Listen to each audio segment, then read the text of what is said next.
Ini para pembicara, alhamdulillah sudah komplit semua ya, Mbak Yona, Mas Aris, Mas Kev. Sampai saat ini sudah ada 76 peserta di Zoom. Alhamdulillah, saya juga melihat dari berbagai daerah ya. Ada dari Sasmula Warman, dari Sumatera Selatan, Sumatera Barat, dan banyak penerbit-penerbit juga. Saya mudah-mudahan ini menjadi ini ya ajang diskusi yang jadinya bisa kita saling berbagi nantinya. Nah, pada hari ini adalah sesi kedua dari sesi diskusi kita ya. Ada beberapa sesi lagi yang nanti bapak-bapak, ibu-ibu dan teman-teman yang masih bisa ikuti sepanjang rangkaian ini mempercakapkan literasi Indonesia ke depan. Nah, khusus hari ini kita akan bicara mengenai peran penerbit dan penulis dalam menguatkan konten literasi. Ya, jadi saya lihat banyak penulis dan juga teman-teman penerbit hari ini yang akan berdiskusi uh, bersama kita di sini. Nah, eh, ketika hari ini kita membaca tentang kemampuan literasi, gitu ya, mungkin kita tidak hanya berbicara tentang kali ini ya membaca, menulis, tapi bagaimana ide dan pengetahuan itu bisa disebarkan mungkin melalui berbagai cara, melalui berbagai platform, karya sastra, penerbit, digital dan sebagainya. Nah, untuk itu di sini kita bersama-sama akan membahas dengan 4 narasumber kita yang alhamdulillah sudah hadir di sini semua ya. Selamat siang Mas Aris.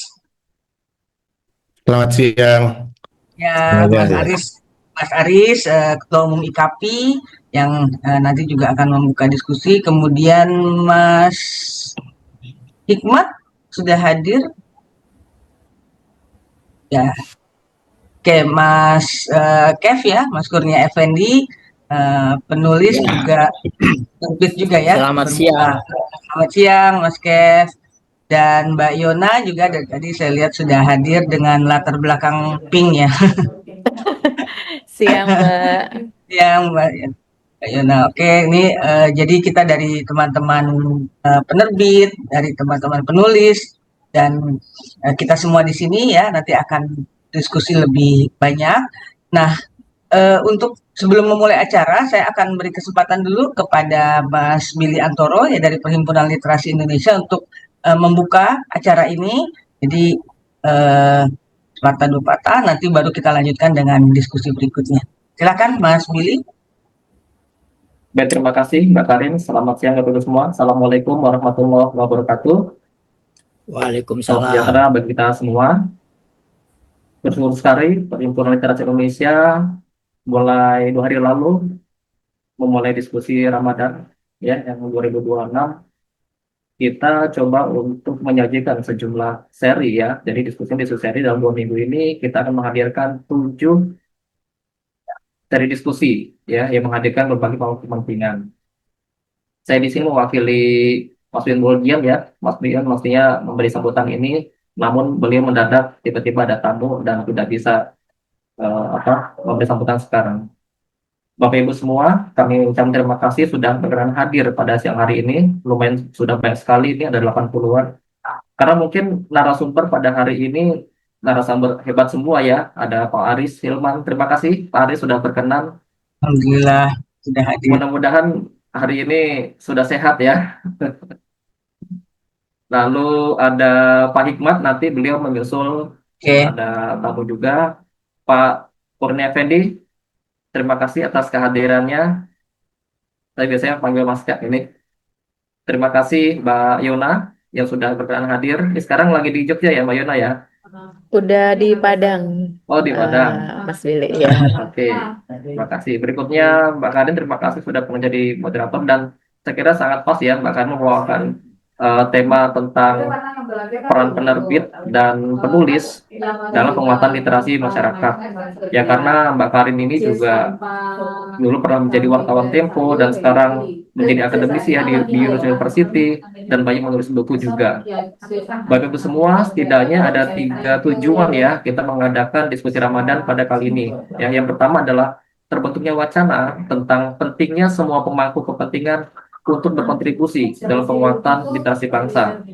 Hanya oleh karena itu, dalam seri diskusi ini kita mengundang berbagai pemangku ya, ada dari kalangan penulis, penerbit, pegiat literasi, lalu komunitas, forum TBM, juga birokrasi ya. Kita mengundang, insya Allah nanti Dirjen GTK, ya, guru yang pendidikan, Kemendikbud, ada juga Direktur PNFI, ada juga dari Badan Bahasa. Dan mudah-mudahan dengan eh, adanya diskusi seri ini akan terbentuk wacana ya tentang bagaimana sih kita sebagai warga bangsa itu bisa berpartisipasi sesuai dengan kapasitas masing-masing dalam memajukan literasi tanah air. Tujuan kedua adalah terbukanya saluran-saluran ekspresi dan kontribusi dalam struktur masyarakat dan kelembagaan yang dapat mengakomodasi peran para pemangku kepentingan. Jadi dari diskusi ini kita tidak berharap sekadar dialektik atau wacana, tapi juga nanti akan muncul jejaring ya di antara kita dan muncul kesepahaman bahwa kita harus bergerak bersama ya untuk memajukan literasi tanah air. Nah, berikutnya adalah muncul kesadaran untuk bergerak bersama menguatkan literasi di berbagai lini di kedua masyarakat. Jadi setelah diskusi kita berjejaring dan muncul kesadaran untuk kita bersinergi, berkolaborasi, apa sih yang bisa kita lakukan sesuai dengan tempat kita masing-masing. Mungkin itu saja dari kami. Terima kasih Bapak Ibu semua sudah berkenan hadir. Mudah-mudahan wacana diskusi yang kita hadirkan pada siang hari ini dan juga dari seri berikut itu bisa membuat kita kemampuan untuk berkontribusi sesuai dengan kemampuan kita masing-masing. Terima kasih, selamat berdiskusi. Selamat siang. Assalamualaikum warahmatullahi wabarakatuh. Waalaikumsalam. Terima kasih Mas Billy. Kita punya waktu sampai 3.30 ya, hampir 2 jam. Jadi mudah-mudahan dari 4 pembicara ini dan kemudian nanti ada sesi tanya jawab dengan para peserta bisa cukup waktunya. Nah, maaf ini ada yang bocor ya.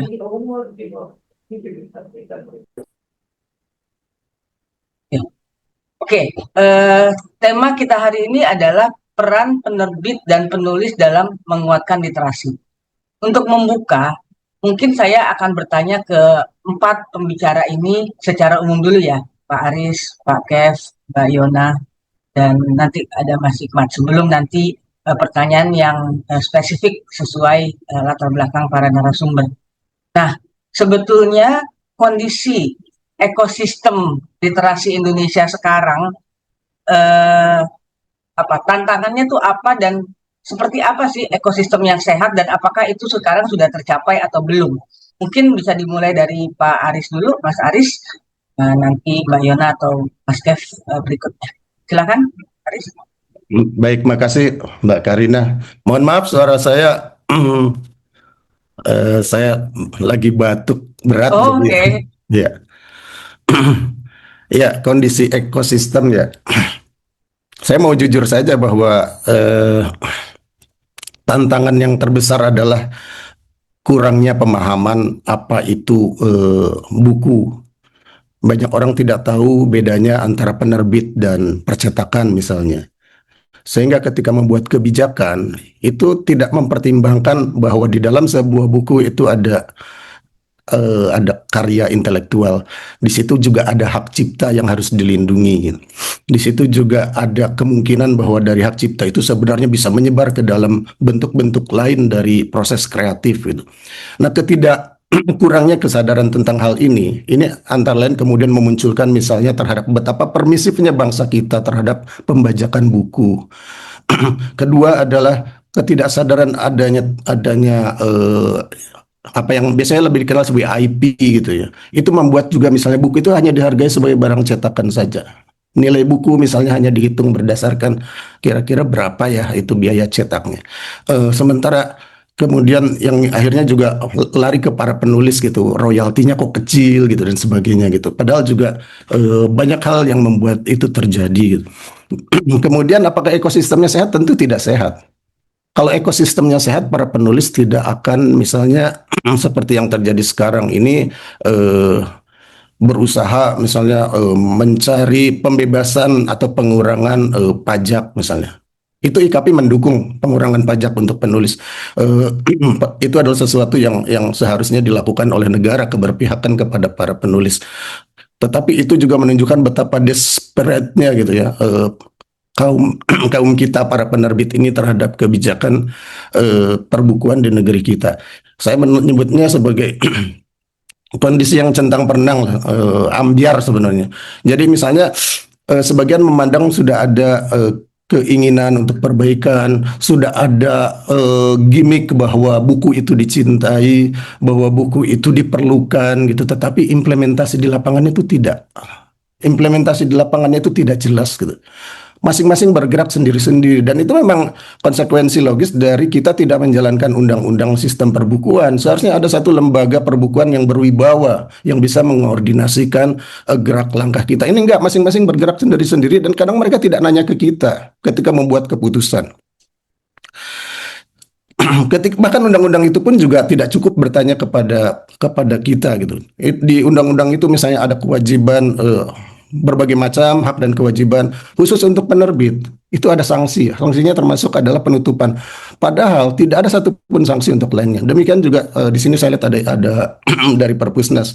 Di Perpusnas pun ada undang-undangnya, perpustakaan. Di situ menunjukkan bahwa hanya ada satu yang bisa kena sanksi, yaitu penerbit. Kalau penerbit tidak melakukan serah simpan karya, cetak karya, rekam, yang lain tidak ada sanksi tuh. Kalau dosen tidak menyerahkan, peneliti tidak menyerahkan, tidak kena sanksi apapun. Nah, hal semacam ini terjadi karena memang kita tidak cukup bergerak bersama-sama. Jadi sangat penting juga bahwa siapapun yang hadir di sini itu kita mari bareng-bareng lah, penulis bareng. Bahwa kondisi tidak sehat itu kelihatan bahwa penulis mempertanyakan penerbit, kok royaltinya kecil ya gitu. Penerbit mungkin akan ngomongin toko buku, Anda ngambil 50% dari harga buku gitu. Penulis pun ditanya sama ilustrator. Ilustrator bilang, ini kok penulisnya dapat sekian, saya dapat sekian. Kalau misalnya ekosistemnya sehat, itu tidak akan terjadi. Tetapi itu bukan berarti saya pesimistis terhadap situasi ini, karena saya melihat juga misalnya di antara anggota IKAPI itu sangat banyak terobosan-terobosan baru. Misalnya penjualan di TikTok itu luar biasa besar. Untuk sebagian penerbit yang berhasil menggunakan platform tersebut.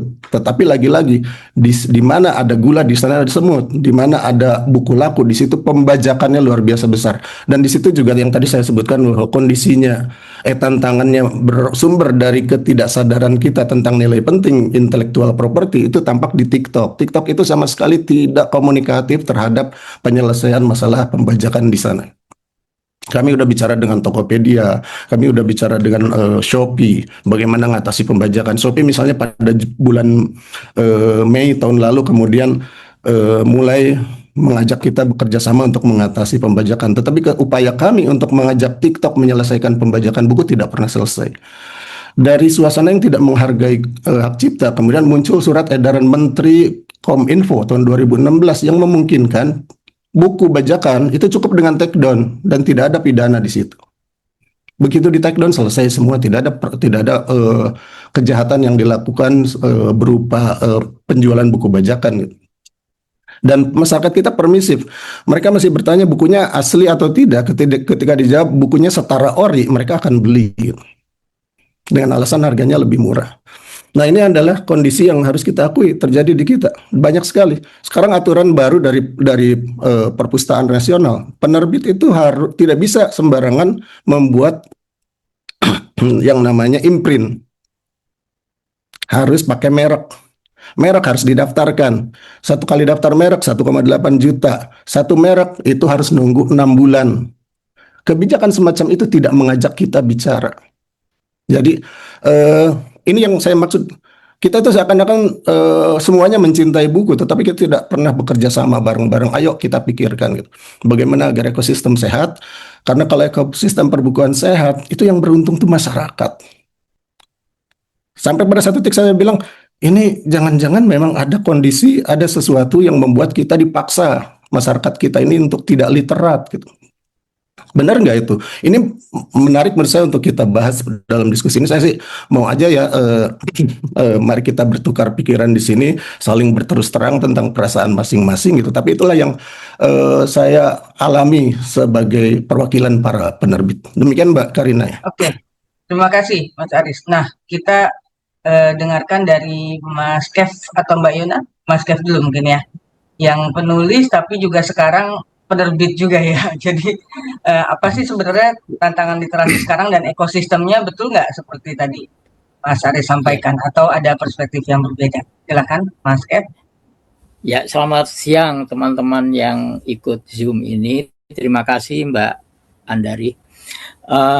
Saya mula-mula menulis tahun 78 itu ya sebagaimana penulis yang lain, mengirimkan karya ke majalah, ke koran, kemudian dimuat dan mendapatkan honor ya. Saya kira itu seperti hak dan kewajiban lah gitu. Kewajiban dari media massa yang memuat karya saya harus membayar honor dan saya mendapatkan haknya. Itu menyenangkan sekali karena pada waktu itu tahun 78 saya mengirim satu cerpen, 2 puisi ke media yang berbeda, 3-tiganya langsung dimuat dan itu membuat saya merasa bahwa saya punya bakat, artinya punya potensi untuk menulis. Tetapi saya ini sama sekali saya belum tahu soal ekosistem. Saya kemudian mencari jalan pintas. Saya tidak mau menulis dengan cara antre seperti itu. Jadi saya mengikuti semua kegiatan lomba fiksi. Kurang lebih selama 8 tahun, dari 80 sampai 88 itu saya mengikuti berbagai ya, ada esai, ada cerpen, ada puisi, ada bahkan lomba judul lagu segala macam. Itu saya mendapatkan kira-kira 30 penghargaan dan 8 diantaranya juara pertama. Itu yang membuat kemudian saya dikenal lebih cepat dan disegani barangkali karena ada beberapa bocoran dari redaktur itu mengatakan, atau dewan juri mengatakan, ini ada lomba ini, Kurnia ikut atau tidak. Kalau Kurnia ikut, maksudnya merasa saingan mereka berat.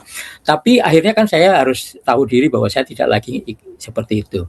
Nah, perlahan-lahan saya akhirnya kenal redaksi, dewan juri, editor, kemudian kurator, itu semua bekerja untuk meloloskan naskah. Nah, ternyata naskah itu tidak semua yang gugur adalah buruk, tetapi mungkin kepanjangan, mungkin berbagai alasan yang membuat naskah itu tidak bisa dimuat atau tidak bisa tayang gitu ya. Nah, dari situ saya juga tahu bagaimana kerja juri, bagaimana kerja editor. Ekosistem kan lengkap ya semuanya nanti. Karena saya merasa bahwa saya menulis untuk apa? Untuk dibaca orang. Artinya ada 2 kepentingan nih.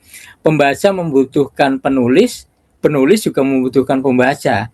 Tidak bisa bekerja misalnya ketika kita tidak suka membaca dan menulis itu mungkin dianggap sombong ya. Dan saya betul-betul tidak terpengaruh oleh tulisan lain. Tapi tidak mungkin seperti itu karena nanti tulisan dia tidak dibaca, bagaimana perasaannya, misalnya seperti itu kan. Nah, tenggang rasa seperti ini yang membuat satu iklim itu terjadi, saling butuh, dan ternyata penulis dan pembaca itu tidak hanya mereka berdua seperti menulis surat kan, dikirim itu pun memerlukan kantor pos atau jasa ekspedisi. Berarti tulisan kita itu harus diedit, kemudian disetujui, dicetak dulu. Tadi seperti Pak Aris cerita bahwa antara percetakan dan penerbit ini berbeda, makanya di Kompas itu selalu ada bahwa seluruh isi dari harian ini tidak bukan tanggung jawab percetakan, itu memang berbeda. Penerbit itu yang punya hak edar, punya hak jual, tetapi dia tidak serta-merta memiliki mesin cetak. Makanya dibutuhkan percetakan. Percetakan diri tidak hanya menerbitkan buku kan, tidak hanya mencetak buku, tapi mencetak kalender, mencetak buku harian, buku-buku lain lah atau undangan dan sebagainya. Hidup dari situ. Kemudian ternyata buku itu setelah jadi bagaimana bisa sampai kepada pembaca, kan bukan dikirim-kirim begitu saja, perlu tokonya ada disebar seluruh Indonesia, perlu distributor. Nah, kemudian kenyataannya adalah distributor itu mengambil atau toko itu mengambil 50-50% atau mulai dari 47,5 misalnya sampai 50%, 55% harga buku, mungkin pikirannya adalah wajar. Itu semuanya ongkos ya. Bagaimana saya merasa pernah mengirimkan majalah ke Nusa Tenggara Timur itu minimal 80.000, ke Nias misalnya itu 75.000, bahkan ada yang sampai 110.000. Artinya itu memang biaya yang harus ditanggung oleh distributor. Nah, terus akibatnya apa? Akibatnya adalah bahwa buku harus mahal. Mahalnya kenapa? Karena dibagi-bagi. Jadi untuk distributor, untuk pengarang, untuk ini saya baru tahu kan kira-kira mungkin 10 tahun belakangan lah ya. Ketika kemudian bergabung membantu penerbitan, menjadi editor juga, menjadi temanku ilustrator. Sampai kemudian ketika betul juga tadi disampaikan misalnya ilustrator dan editor itu hanya menerima sekali pada saat cetakan pertama. Ya kan, begitu cetakannya katakanlah misalnya sampai 116 kali cetak untuk Laut Bercerita itu, editor dan ilustratornya itu apakah ada royalti? Tidak, royaltinya hanya untuk penulis. Jadi itu artinya kalau di dalam dunia sinematografi, dunia perfilman itu kalau tidak salah ada semacam bonus dan sebagainya yang memberikan insentif untuk para pendukungnya, pendukung film itu. Nah, kembali kepada ekosistem, saya mulai tahu jadi begitu luas atau panjang mata rantai sebuah buku sampai kepada pembaca. Nah, satu hal yang pernah menjadi kekhawatiran kita bahwa minat atau daya baca kita turun rendah sekali, dan itu kami buktikan ya pada tahun 2023 kami satu tim di atas perintah Badan Bahasa, tugas Badan Bahasa itu keliling ke 5 daerah 3T, dan itu sebenarnya kenyataannya adalah bukan karena mereka malas membaca atau tidak punya minat baca, tetapi karena tidak ada buku sampai di sana. Nah, buku untuk sampai di sana karena kita adalah negara kepulauan ya, arkipelago, itu memang betul-betul mahal. Itu yang sangat memprihatinkan. Jadi anak-anak sekolah yang harusnya memiliki hak yang sama untuk mendapatkan pengetahuan dari buku itu tidak dimiliki oleh mereka yang tinggal di 3T. Bahkan sekolah pun kadang-kadang libur hanya karena misalnya orang tuanya panen rumput laut atau panen sebagai petani dan sebagainya. Itu terjadi dari dulu sampai bahkan sekarang. Nah, saya pikir kalau misalnya soal hak dari pengarang itu sampai kepada hak properti itu ya, intellectual property, itu saya kira sekarang makin baik ya menurut saya. Perjanjiannya jadi macam-macam, tidak hanya misalnya gini, karena saya menangani penerbitan jadi ada perjanjian yang dibuat dengan pengarang, dan pengarang itu karena saya juga sebagai pengarang ingin memiliki hak yang kurang lebih dihargai ya oleh penerbit. Selain karyanya itu dibayar royaltinya, kalau misalnya ada alih wahana, nah itu ada perjanjian lain, misalnya menjadi film, diterjemahkan ke bahasa lain, itu urusan yang harus artinya penerbit saya sebagai penulis dan melakoni penerbitan itu merasakan bahwa hak itu juga bagi saya penting sebagai seorang penulis, dan saya harus memperlakukan penulis seperti itu. Kemudian kami harus melaporkan royaltinya itu juga secermat dan sejujur mungkin dengan waktu yang kurang lebih harus disiplin ya, misalnya mau 6 bulan sekali, mau 4 bulan sekali, atau mau 1 tahun sekali.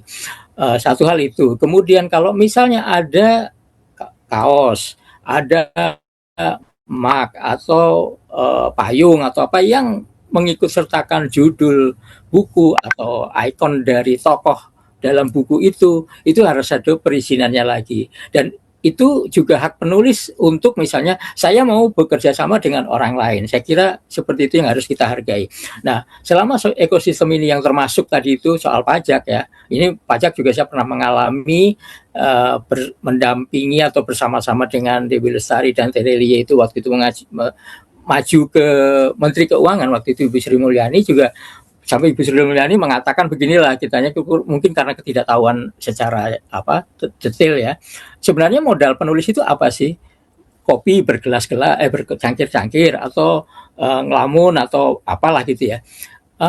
Itu sebenarnya jauh dari itu ya, karena ketika saya menulis Pangeran dari Timur antara lain 30%-nya adalah saya selesaikan ketika saya harus ke Belanda misalnya, walaupun atas beasiswa tapi ada nilainya kan 68 juta selama 2 bulan. Itu kan duit ya, artinya duit yang jadi modal penulis. Mungkin harus beli buku yang mahal, harus mengunjungi sesuatu, harus riset, wawancara dan sebagainya. Saya kira tidak semua buku seperti itu, tetapi banyak buku baik, buku bagus yang harus melakukan proses-proses itu. Dan itu yang harus dihargai. Kalau royaltinya hanya 10%, kemudian ada 12,5%, 15% itu juga saya pikir dari sisi penerbit ya. Coba penerbit bayangkan misalnya satu buku harganya 100.000, 10.000 untuk royalti, kemudian 50.000 untuk distributor, tinggal 40.000 itu misalnya biaya produksi 20.000, tinggal 20.000 biaya promosi berapa. Terbayangkan bahwa penerbit pun sebenarnya menerima kecil, kecuali dia menerbitkan semacam Gramedia, Mizan, Agromedia, mungkin nanti Pak Mas Hikmat akan cerita, itu yang menerbitkan sebanyak itu. Maka pengarang juga kalau bukunya banyak, royaltinya setiap 6 bulan akan lebih besar. Saya kira pemahaman soal ekosistem itu seperti itu Mbak Andari. Oke, makasih Ya. Mas Kev. Jadi sehat atau tidak?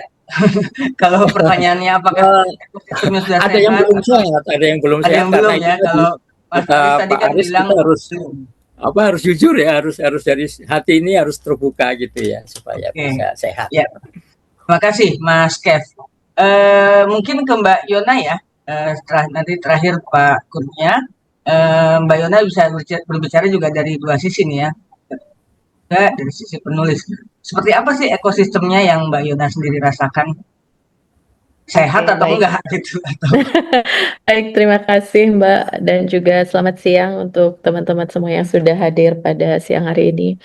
Tadi Aris dan Mas Kev sudah menyampaikan banyak hal. Jadi ketika kita bicara mengenai ekosistem perbukuan, kita tidak hanya bicara mengenai satu aspek.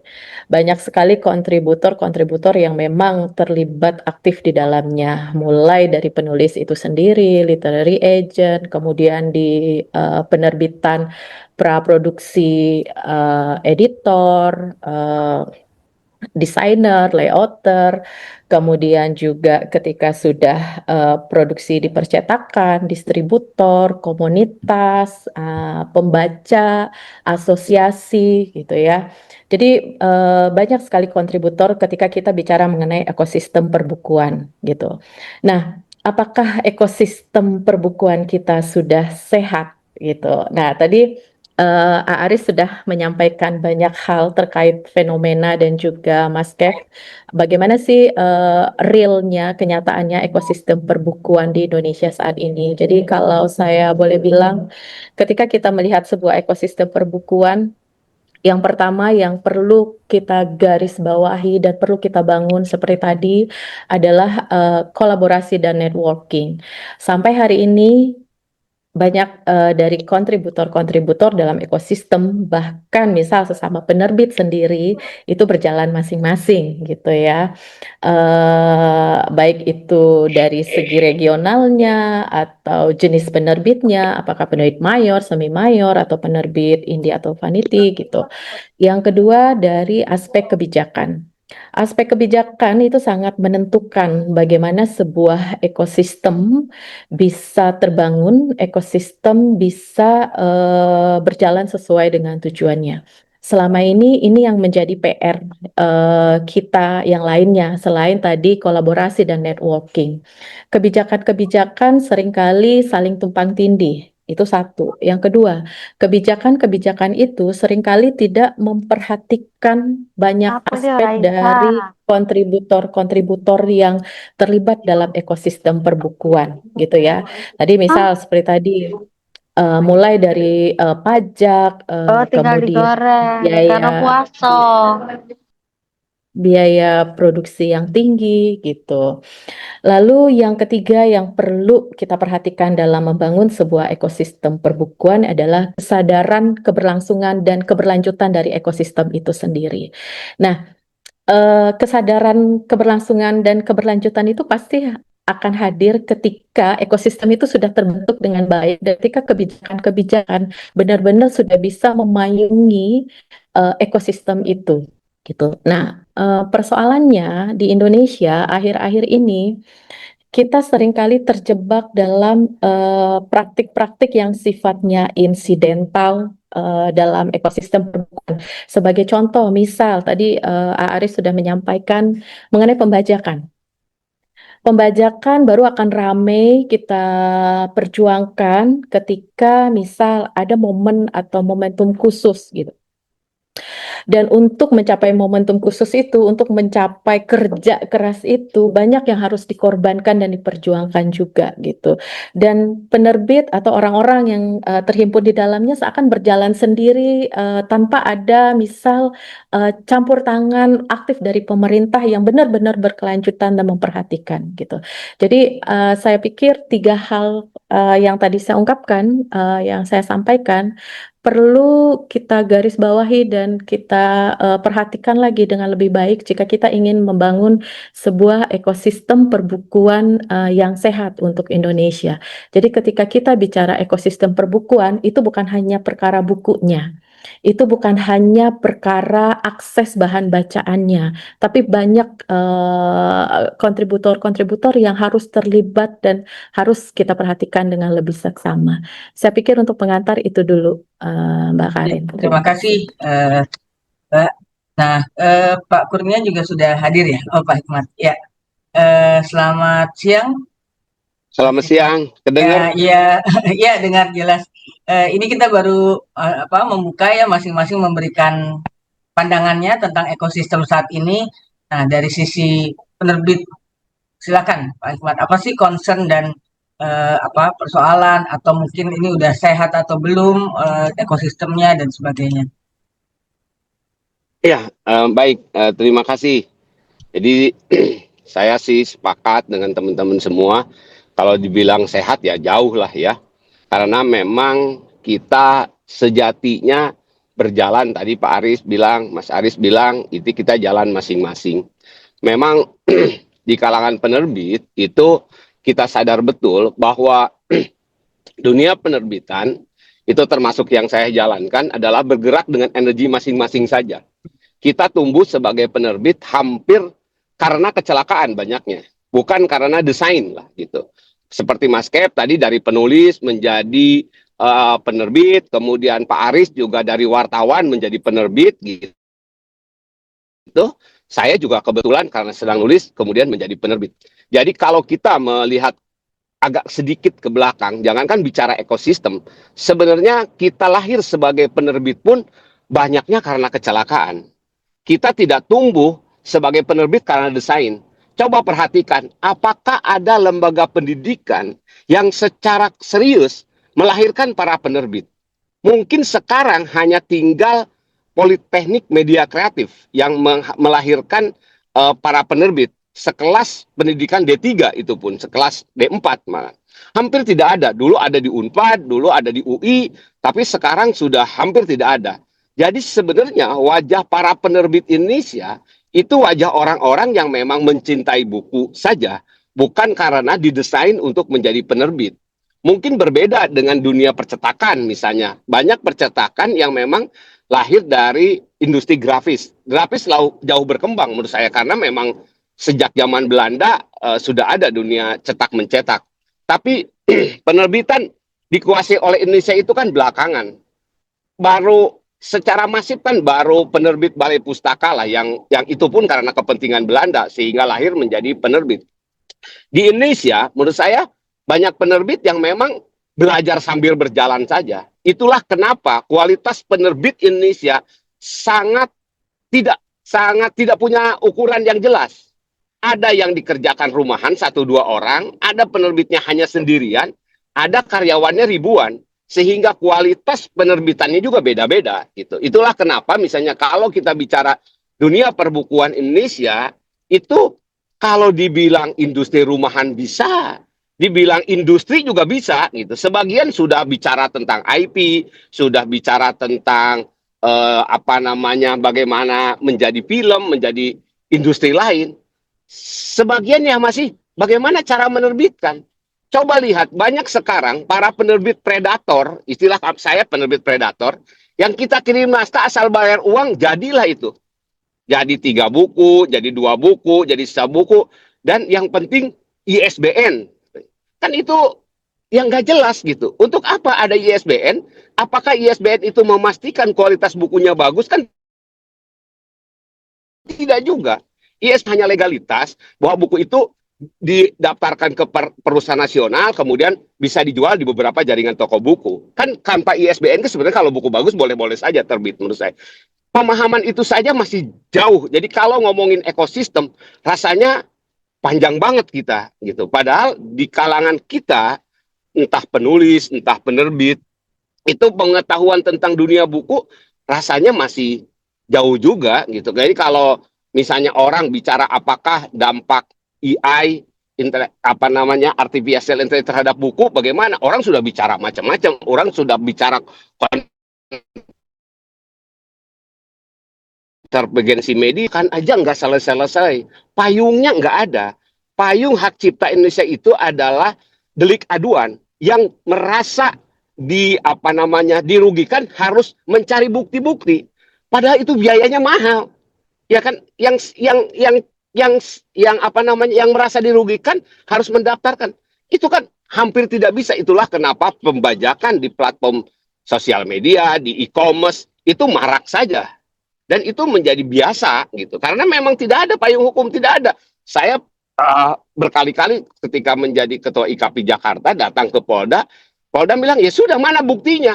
Ketika kita tidak berhasilkan menyajikan buktinya, karena kita memang bukan polisi, kita tidak dididik untuk mencari bukti-bukti yang pasti mental gitu. Itulah kenapa pembajakan itu menjadi residu terbaik. Residu yang paling susah untuk diberantas. Hari ini buku kita bestseller, seminggu kemudian buku bajakannya hadir. Makanya kemudian ada buku yang jumlah bajakannya terjual jauh lebih banyak dari buku aslinya.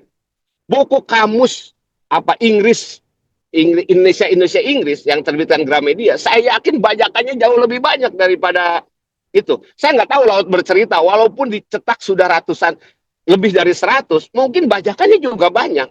Itu yang memang sisi yang agak merepotkan menurut saya dari ekosistem buku. Itu pertama. Kedua, Indonesia sejatinya tidak punya lembaga atau departemen yang ngurus buku.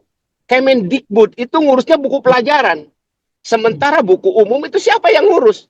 Padahal kalau ngomongin literasi, kan bukan buku pelajaran. Kalau tingkat literasi kita kuat, kan bukan karena pelajar dipaksa baca buku. Itu mah pasti.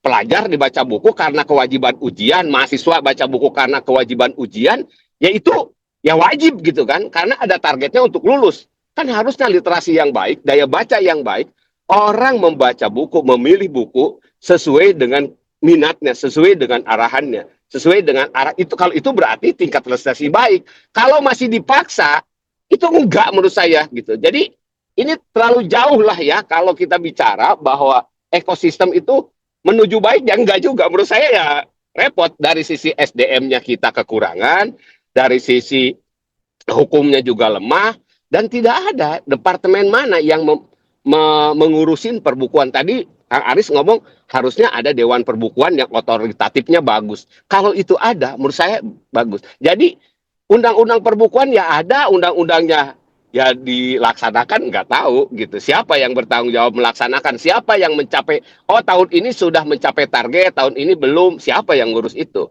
Itu kan tidak ada. Kita tidak punya sistem berpikir yang sama. Negara ini tidak punya sistem bersama. Mau kemana sebenarnya arah literasi Indonesia ini? Hampir tidak ada.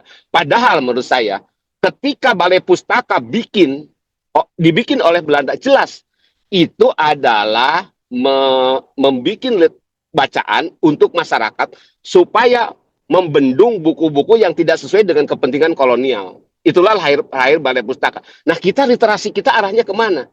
Kalau arahnya jelas, mungkin ekosistem juga akan terbentuk dengan baik. Nah, kalau arahnya nggak jelas, ya masing-masing aja. Orang beli buku, pengadaan buku gitu.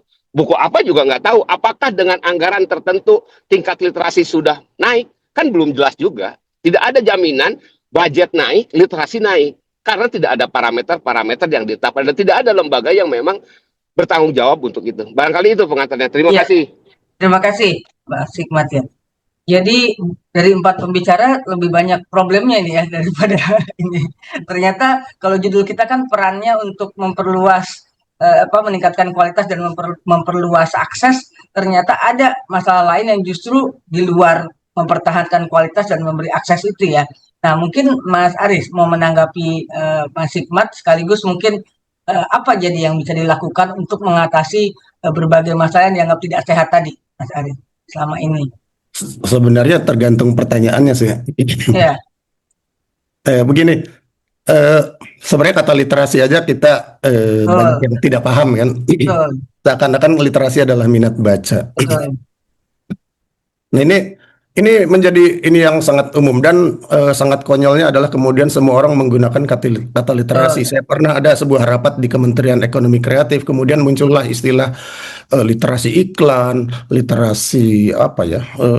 Pokoknya semua dikasih kata Semua literasi. dikasih kata literasi. Iya, jadi seakan-akan literasi adalah pengetahuan, minat baca begitu.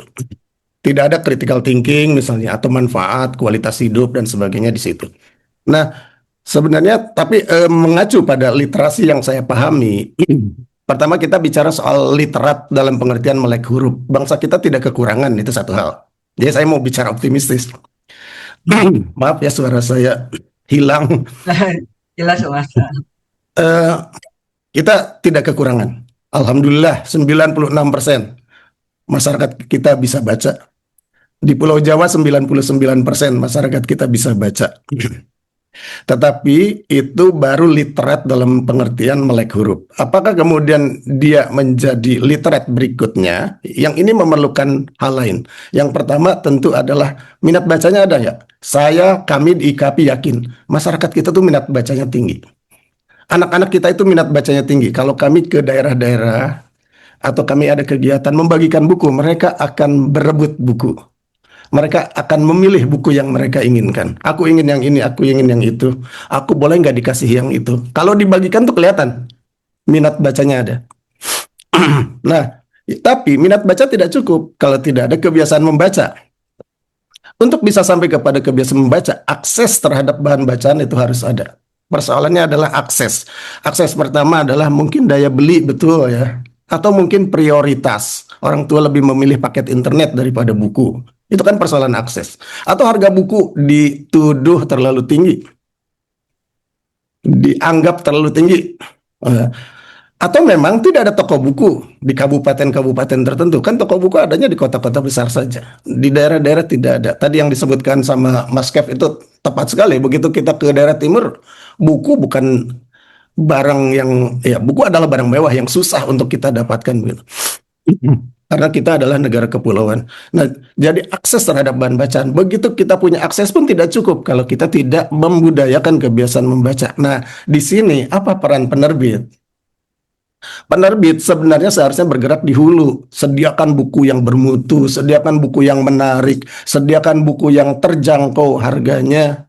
Nah, kemudian biarlah seharusnya tanggung jawab pemerintah nih yang dihilirnya, demand-nya ditumbuhkan dong, kebiasaan membacanya ditumbuhkan dong oleh pemerintah. Nah, Perpusnas itu sudah bagus, Perpusnas kemudian membagikan buku kan, bagus kan. Jadi program yang membuat buku itu sampai ke daerah-daerah. Ada anggarannya, kemudian kali ini desa mana yang akan dapatkan, tahun depan desa mana lagi, perpustakaan komunitas apa yang akan dapat tahun ini. Itu adalah bagian dari upaya dihilir sebenarnya. Jadi peran penerbit adalah seharusnya sampai tadi membuat buku yang bermutu, yang layak untuk dibaca, yang menarik untuk dibaca, yang kemudian membangun kebiasaan membaca. Tadi yang dikatakan oleh Kang Hikmat, bukunya adalah buku yang membangun kesenangan membaca. Bukan karena diwajibkan, tetapi karena memang aku suka baca buku ini. Kemudian mereka akan fokus mungkin pada buku-buku tertentu. Kemudian tugas perpustakaan itu adalah untuk meningkatkan daya baca mereka. Kalau mereka tidak ditantang dengan jenis buku yang lebih tinggi, taraf kesulitan membacanya, mereka akan berhenti karena tidak menarik lagi. Tetapi kalau terus disodori buku lagi, ini yang tantangannya lebih tinggi membacanya, itu akan naik. Kebiasaan membaca itu akan tertantang untuk semakin meningkat. Nah, hal itu yang harus terus dilakukan. IKP itu pun juga akhirnya pergi ke hilir. Pameran itu bukan untuk berjualan buku sebenarnya yang terutama, tetapi untuk menciptakan hype bahwa orang-orang datang berkunjung membaca buku, dan kemudian mereka nanti berbelanjanya bisa di mana saja.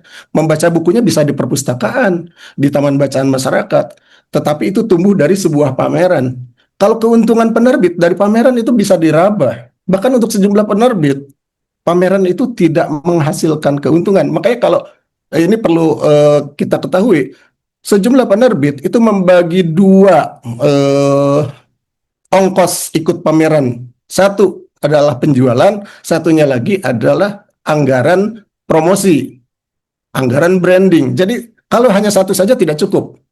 Biaya ikut pameran itu mahal, biaya menyelenggarakan pameran mahal, biaya membuat stand yang bagus, menghadirkan pegawai-pegawainya, menghadirkan penulis itu mahal. Kalau hanya mengandalkan satu, mata anggaran itu tidak akan tertutupi. Jadi sebenarnya ada idealisme dari penerbit untuk melalui pameran menghadirkan apa yang tadi. Kemudian orang-orang merasa bahwa oh ternyata membaca itu sesuatu yang keren. Orang sampai berkunjung ke pameran tersebut, maka aku pun ingin seperti mereka, aku pun mau baca buku gitu. Itu yang kita lakukan oleh para penerbit di hilir yang seharusnya terutama adalah tugas dari pemerintah. Tetapi nggak apa-apa, karena kita juga tahu kalau di demand-nya tumbuh kan penerbit juga menjadi untung. Jadi mari kita bergerak ke hilir, karena kami ini sudah banyak dibina kalau di hulu itu. Kami ada SKKNI, ada akreditasi, penerbit loh ya. Penulis juga sama, di Undang-Undang Nomor 3 2017 kan haknya begini, kewajibannya ini, haknya ini, kewajibannya ini, semua. Para pelaku perbukuan itu udah dibina di situ gitu. Tapi yang belum dibina adalah hilirnya tadi, hilirnya. Demand-nya udah ditumbuhkan nggak untuk membaca buku, untuk membeli buku lah terutama misalnya. Apakah ada pemerintah daerah yang punya perda berdasarkan undang-undang tersebut? Karena itu udah menjadi amanat dari undang-undang, ternyata kan nggak ada. Nggak ada, karena memang hilirnya itu tidak pernah diperhatikan, karena seperti kata Pak Hikmat, di situ undang-undang itu memang menyebutkan bahwa yang bertanggung jawab pada undang-undang ini, pada pelaksanaan undang-undang ini adalah menteri yang menangani bidang pendidikan. Yang mana nih? Perguruan pendidikan tinggi, pendidikan dasar dan menengah, ataukah Kementerian Kebudayaan yang kan itu dipisah menjadi 3 kementerian gitu kan. Bagaimana di Kementerian Ekonomi Kreatif? Apa perannya dia di situ gitu. Bagaimana dengan Kementerian Hukum? Bagaimana dengan Perpustakaan Nasional gitu. Nah, ini yang kita harus benahi. Tapi kalau mau membenahi gitu kan jangan masing-masing lah, ajak-ajak lah kita ngomong gitu ya. Saya sih sering diajak ngomong, tapi maksudnya semakin sering kita ketemu itu semakin bagus. Tapi sekarang kan antar lembaga kementerian dan lembaga itu pun juga itu masing-masing. Saya udah misalnya ke salah satu pejabat di salah satu kementerian, Pak, Bapak bisa nggak pertemukan nih yang selevel dengan Bapak di kementerian ini, kementerian ini, kementerian ini. Ayo kita ngobrol. Waduh, kayaknya belum bisa. Saya ajak yang ini aja dulu ya, yang satu. Jadi di antara mereka tuh juga kurang ngobrol. Kalau ada pemerintah yang ini, boleh dah. Saya beranilah konfrontasi soal itu. Bahwa tidak ada itu komunikasi. Koordinasi. Iya, di antara. Padahal lembaganya banyak. Teman saya tuh bilang di IKP itu, buku itu over regulated. Jadi semuanya ngatur. Gitu, semuanya ngatur. Karena apa? Karena cinta sama buku mungkin ya. Tetapi hasilnya mana? Karena kurang koordinasi itu nggak jalan semuanya. Jadi kalau menurut saya bukan over regulated, itu eksesif sekali. Kita dibina macam-macam dengan peraturan-peraturan. Tapi apa yang diberikan untuk kita para penerbit? Swasta kita ini. Harusnya kan dikasih kemudahan berusaha misalnya kan. Kan kita udah memberikan sumbangan pajak. Sekarang kan soal pajak menjadi sensitif ya, kalau kita udah memberikan pajak tapi kita tidak dapat apa-apa juga kita bertanya-tanya kan. Iya. Gitu, Mbak Karina. Terima kasih. Mungkin bisa langsung ditanggapi oleh Kang Hikmat dulu ya, sebelum nanti Mbak Yona dan Mas Kev. Beberapa hal yang disampaikan oleh Mas Aris menyambung dari Mas Hikmat sebelumnya. Gimana tuh Mas tadi tanggapannya? Eksesif ya, over regulated, eksesif. Iya.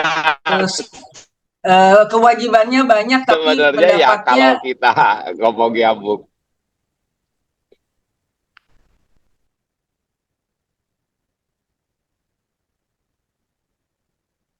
Pak Iya, Yusman? iya, Oke, ya. sewajiban.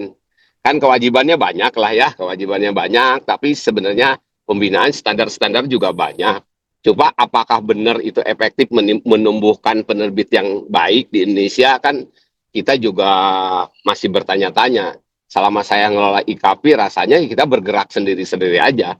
Pelaksanaan pameran boleh tanya ke Kang Aris, mungkin dibantu beberapa oleh departemen, oleh lembaga pemerintah, tapi juga banyaknya ya jalan sendiri-sendiri aja menurut saya gitu.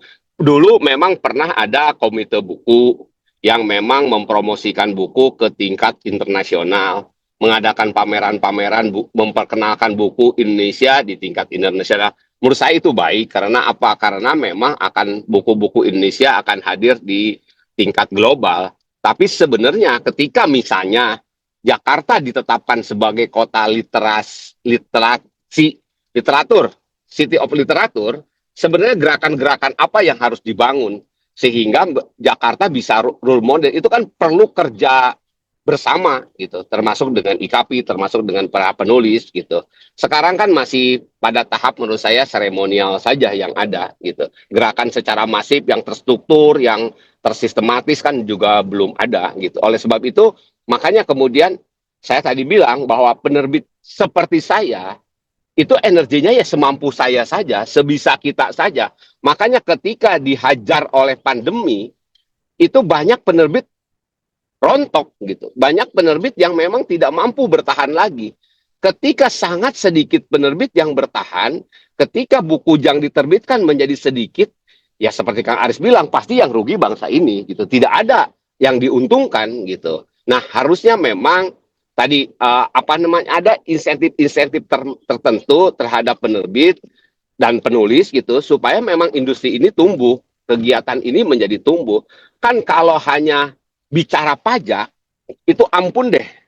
Artinya kalau kita mau nerbitin buku sejak kertas beli, tinta, kalau kita misalnya punya semuanya lah, punya percetakan, punya punya apa namanya, punya penerbitan, itu pajaknya berlapis-lapis menurut saya. Ketika misalnya kita mau mencetak saja kertasnya kena pajak, tintanya kena pajak. Sudah jadi barang buku, percetakan jual ke penerbit itu ada ada pajaknya. Penerbit jual mungkin sekarang di toko buku sudah hampir tidak ada PPN sebagian besar buku, tapi apa namanya penulisnya masih kena pajak, perusahaannya masih kena pajak. Sebenarnya ini bangsa ini mau nyari keuntungan dari industri intelektual, dari kegiatan intelektual atau bagaimana gitu. Karena kalau buku itu barang yang layak dipajakin, menurut saya ya enggak juga gitu. Wajar saja kalau buku menjadi sangat mahal gitu. Padahal kan pemerintah sudah jelas misalnya di itu buku yang 3M murah apa tuh Mas Aris? Murah, merata, apalah. Itu kan ada supaya murah lah yang ingat saya. Itu kan menjadi sesuatu yang memang agak susah diwujudkan kalau memang tidak ada peran pemerintah dalam menekan harga buku. Oleh sebab itu menurut saya PR-nya adalah kalau literasi itu memang mau baik, ekosistemnya itu mau baik, kan memang duduk bersama itu menjadi lebih baik menurut saya. Sebagai penerbit, saya bisa berkembang membangun penerbitan dengan ratusan karyawan, dengan ribuan karyawan.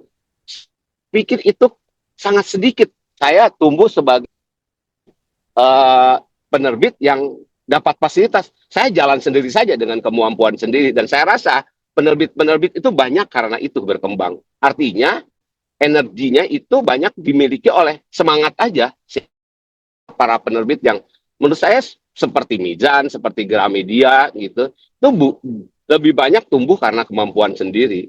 Kalau memang dulu sempat memang ada apalah, ada dari Port Foundation kalau nggak salah, IKP itu punya kerjasama sama Port, makanya di Jogja itu pernah tumbuh berbagai penerbit. Tapi ketika bantuannya hilang, hilang juga. Artinya penerbit itu kan belum mampu belum mampu mandiri tanpa bantuan. Oleh sebab itu menurut saya untuk menumbuhkan misalnya bacaan yang baik bagi Indonesia yang lebih baik harus ditumbuhkan para penerbit yang baik juga. Itulah kenapa saya bilang SDM penerbitan menjadi faktor penting. Kita harus membangun satu institusi pendidikan yang bisa melahirkan para penerbit yang baik. Dengan lahirnya SDM baik, saya rasa itu salah satu cara bagaimana industri penerbitan Indonesia berkembang dengan baik. Terima kasih. Terima kasih. Saya mau ke Mas Kev ya. Tadi saya ini mungkin nyambung dengan yang Mas Hikmat barusan sampaikan soal pajak dan layanan modal dalam pertemuan dengan salah satu menteri itu yang dibilang emang modalnya pasti penulis gitu ya. Jadi dianggap bukan sebagai hak intellectual property tapi modal yang dikeluarkan sementara mungkin ada hal-hal yang tidak terhitung. Nah, dalam kaitannya ini gimana, Mas Kev? Waktu itu akhirnya sepertinya diambil jalan tengah ya. Jadi misalnya begini, kebetulan kan kayak Dewi Lestari, mungkin Laila atau Terelia itu kan memiliki yang royalti sangat tinggi lah penghasilannya. Mungkin bisa jadi misalnya ini nyebut angka aja 500 juta lah misalnya dalam 6 bulan misalnya. Nah itu akhirnya dibuat begini, seingat saya ya, 50% dari royalti itu dikenakan pajak 5%. Jadi sepertinya kalau dari seluruh royalti adalah 2,5%, perhitungannya seperti itu.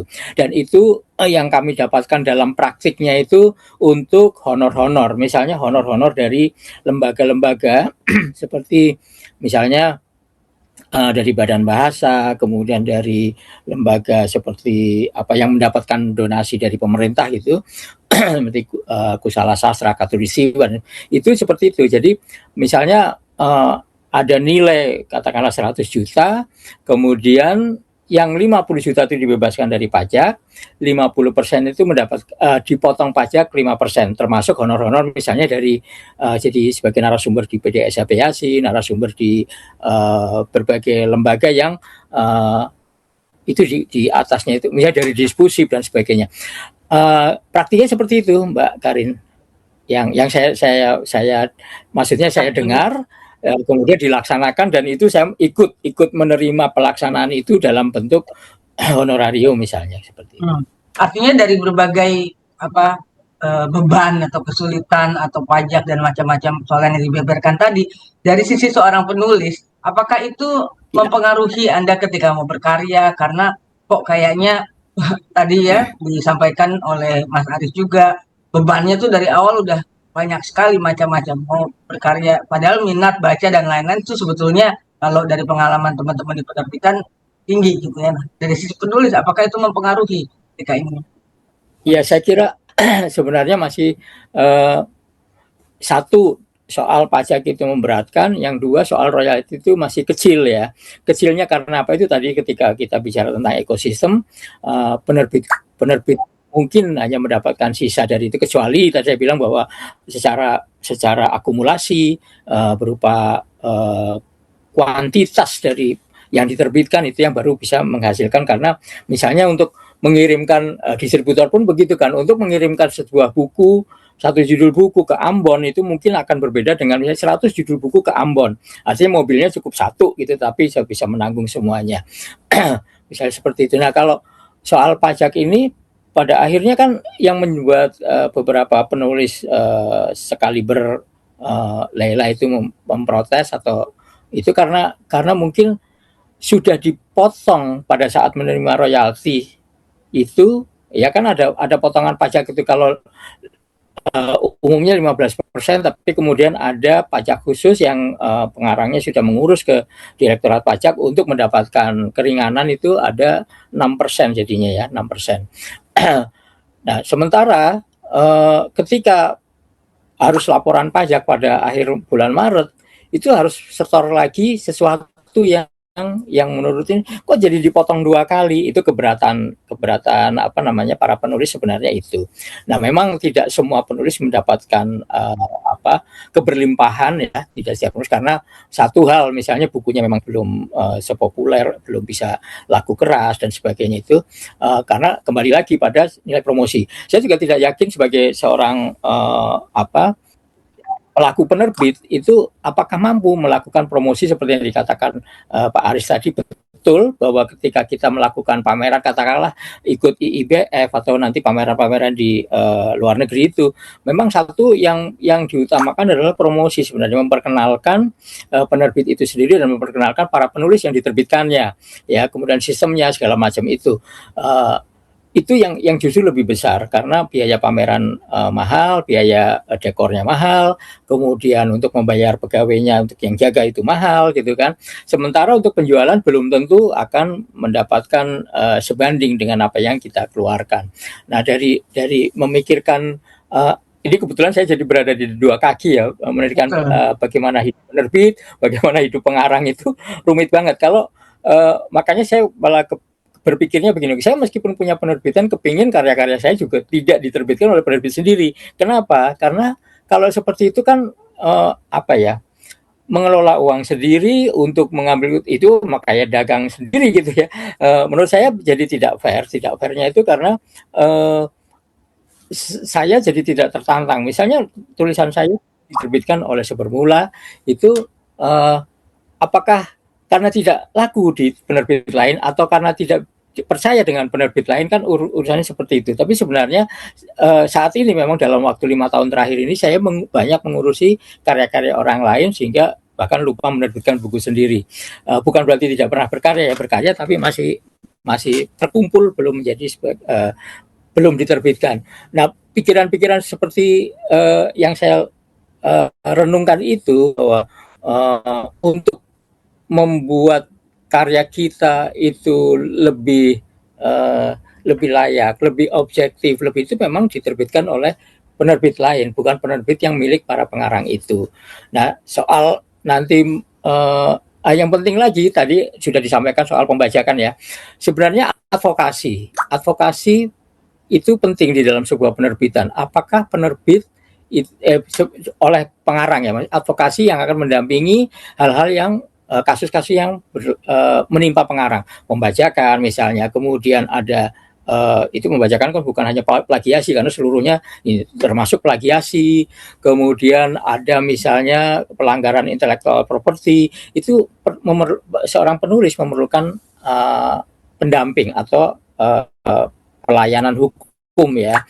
Karena apa? Saya dengar ini kira-kira jelang pandemi waktu itu ada gerakan dari Jogja itu untuk mengatasi atau melawan pembajakan. Itu Putut EA dan kawan-kawan saya dengar. Tapi ternyata gagal ya, maksudnya bukan gagal itu, tapi karena tidak sanggup lagi, karena ternyata pembajakan itu dilakukan oleh para kapitalis. Mereka itu menggunakan uang yang sangat besar, bahkan dalam pemberitaan itu saya pernah dengar, pernah membaca itu pelakunya itu bisa beli rumah dari pembajakan, bisa beli mobil dari pembajakan buku itu, padahal dia tidak bekerja apa-apa, maksudnya tidak secara kreatif, tidak melakukan berkeringat ya. perenungan. Kenapa? Tidak berkeringat ya. Iya, tidak berkeringat. Kan luar biasa, itu kan menyakitkan sekali bagi penulis. Jadi saya pikir dalam ekosistem itu ada, saya tadi lupa mengatakan bahwa perlunya advokasi untuk mendampingi penulis gitu ya, kira Pak Karin. Oke, terima kasih Mas Kev.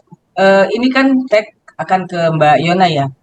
Kita kan dari judulnya nih memperkuat antara penerbit dan penulis untuk memperkuat konten literasi. Nah, dari Mbak Yona ya, pengalaman dalam gerakan literasi, juga menulis buku dan sebagainya, sebetulnya yang dibutuhkan oleh masyarakat itu seperti apa? Apakah akses bukunya? Tapi tadi sebenarnya buku banyak gitu ya, ataukah kurasi konten atau pendekatan atau apa? Saya spotlight ke Yona. Silahkan. Oke, baik. Kalau pertanyaannya sebetulnya apa yang paling dibutuhkan oleh masyarakat? Semuanya dibutuhkan. Mulai dari bahan bacaan yang berkualitas, otomatis ketika kita bicara mengenai bahan bacaan berkualitas, kita bicara mengenai kurasi konten. Kemudian bagaimana akses, dan akses berarti menyangkut kepada distribusi. Kita tahu Indonesia itu sangat luas sekali,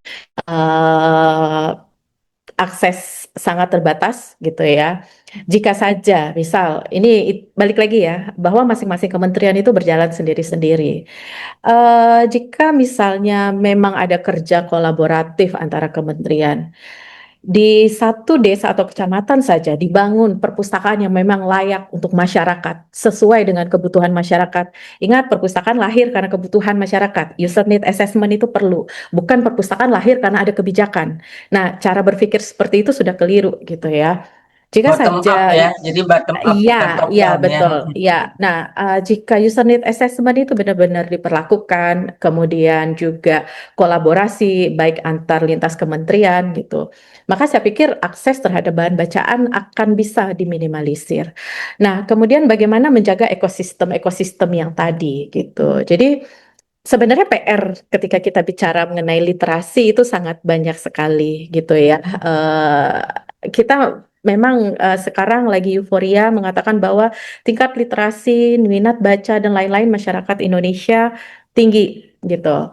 Akan tetapi ada hal-hal yang perlu kita kaji sehubungan dengan itu. Literasi bukan hanya masalah decoding teks, bukan hanya berapa banyak buku yang bisa kamu baca, tapi kemudian bagaimana kamu bisa membangun critical thinking. Nah, itu yang tidak kita punya sekarang gitu. Nah, itu ya Mbak Karin. Terus tadi ada hal yang menarik sebenarnya yang saya tanggapi Ya, dari silakan Mbak. pembicaraan Aris, Mas Hikmat, dan Mas Kev. Ketika kita bicara mengenai industri penerbitan, sepanjang obrolan yang sudah hampir 1 jam 30 menit ini, saya melihat ada sebuah narasi-narasi besar kemudian bahwa industri penerbitan itu bicara mengenai industri besar gitu ya. Terus tadi juga Mas Hikmat bilang di Yogyakarta muncul penerbitan, terutama ketika ada Ford Foundation di tahun 98. Ketika itu dihentikan, maka penerbitan kolaps.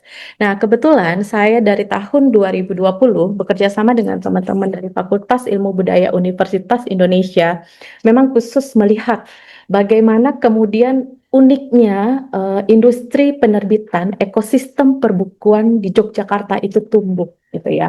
Seperti contoh, ketika pandemi COVID gitu, yang paling pertama bertahan ketika industri perbukuan besar kolaps, itu adalah industri-industri kecil yang muncul dari Yogyakarta dengan memanfaatkan e-commerce. Saya masih ingat, saya lupa nama penerbitnya yang menggunakan aplikasi TikTok pertama kali secara terus-menerus untuk untuk mempromosikan buku sehingga penjualannya meningkat gitu. Eh, Ekosistem perbukuan di Yogyakarta itu sangat unik sekali gitu ya. Mereka merupakan circuit of culture gitu. Buku tidak hanya dianggap sebagai industri buku tidak hanya dianggap sebagai sebuah ladang bisnis, akan tetapi mereka lahir dari kesadaran bersama bahwa buku adalah produk kebudayaan. Mereka lahir dari kumpul bersama bahwa kita perlu untuk memajukan dan untuk memperluas akses masyarakat. Nah, kalau misalnya kita lihat setelah 98, jadi kalau di Jogja itu kalau bisa dilihat prioritasi itu bisa dibagi 3 kalau berdasarkan penelitian kami. Jadi yang pertama itu tahun 98 sampai 2007. Nah, itu yang tadi dibilang oleh Mas Hikmat bahwa ada bantuan Ford Foundation. Tapi pertumbuhan penerbit di Yogyakarta dari tahun 98 ke 2007 bukan hanya karena bantuan Ford Foundation, tapi yang paling utama adalah karena munculnya kesadaran dari teman-teman bahwa inisiatif orang-orang dengan latar belakang yang sangat berbeda-beda, terutama yang pertama dulu, walaupun ini sangat ironis sekali ya, masuk ke pembajakan, pelanggaran hak cipta, untuk menerjemahkan naskah-naskah terbaik gitu ya, dari luar. Karena kita tahu ketika Orde Baru, akses terhadap bahan bacaan itu sangat terbatas sekali gitu. Nah, baru masuk periode kedua itu tahun 2008 sampai 2014. Disinilah kemudian ketika bantuan dari Ford itu berhenti, penerbit-penerbit di Yogyakarta mulai menemukan polanya. Apakah saya bergerak dengan idealisme saya, atau saya harus menantang diri saya untuk menerbitkan bahan-bahan bacaan yang memang sesuai dengan kebutuhan pasar. Jadi mereka mulai belajar, memang penerbit di Jogja bukan by design. Mereka tumbuh sambil dalam proses belajar. Mereka mencoba memahami kebutuhan pasar buku itu seperti apa, memperbaiki manajemen internal. Benar, di Jogja itu ada penerbit yang hanya dijalankan oleh 2 orang. Dan itu terus tumbuh. Kadang-kadang mati satu tumbuh seribu. Begitu begitu ironisnya sebenarnya industri penerbitan dan perbukuan di Yogyakarta. Baru kemudian di periode ketiga di tahun 2015 sampai 2022, di sini muncul penerbit-penerbit baru yang kemudian orientasinya bukan hanya sekadar bagaimana proses kurasi sehingga menghasilkan terbitan yang bagus dan berkualitas, bagaimana kemudian distribusi tanpa menggunakan jalur distribusi umum. Artikel kami salah satunya Say No to Blue Publishing. Jadi katakan tidak untuk penerbit besar. Jadi penerbit besar, penerbit mayor itu kami gunakan istilah Blue Publishing gitu ya, yang mendominasi. Nah, mereka kemudian juga mulai bergerak untuk memperkenalkan untuk sadar terhadap penggunaan hak cipta, kemudian memperkenalkan naskah ke jaringan-jaringan internasional sehingga kemudian buku-buku tidak hanya untuk masyarakat di Indonesia saja. Nah, kesadaran seperti ini mulai muncul dan mungkin teman-teman tahu seperti Sirka, Sira, kemudian Cantrik, Mojok, banyak sekali penerbit-penerbit yang kemudian muncul. Gerakan industri penerbitan di Jogja itu benar-benar sangat unik karena mereka menggunakan sistem networking dan negotiating. Jadi segala sesuatu dinegosiasikan. Tapi ini juga menjadi PR. Nah, ini termasuk ada Aaris di sini ya. Saya mau bilang nih Aaris, teman-teman penerbit di Jogja, penerbit indie di Jogja itu sedikit sekali yang mau tergabung ke IKAPI. Ya, nah itu biasanya yang tergabung di IKAPI adalah penerbit-penerbit yang khusus atau spesifik atau sebagian besar terbitannya adalah untuk buku-buku teks gitu, buku referensi. Karena ada kepentingan. Nah, di sini ada kebijakan yang saya rasa tidak fair dan nonsen gitu loh. Misal, saya akademisi, Mbak Karin akademisi.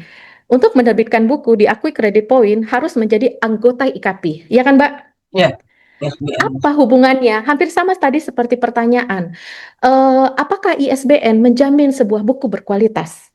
Nah, ini kebijakan-kebijakan yang dirasa tujuannya untuk apa gitu. Nah, ada PR barangkali untuk teman-teman IKAPI nih ya, kebetulan ada Aris. Bagaimana kemudian itu menjadi sebuah kerja kolaboratif? Karena penerbit indie di Jogja itu sangat banyak sekali. Dan mereka kerja kolaboratif dan negosiatif mereka sangat kuat sekali.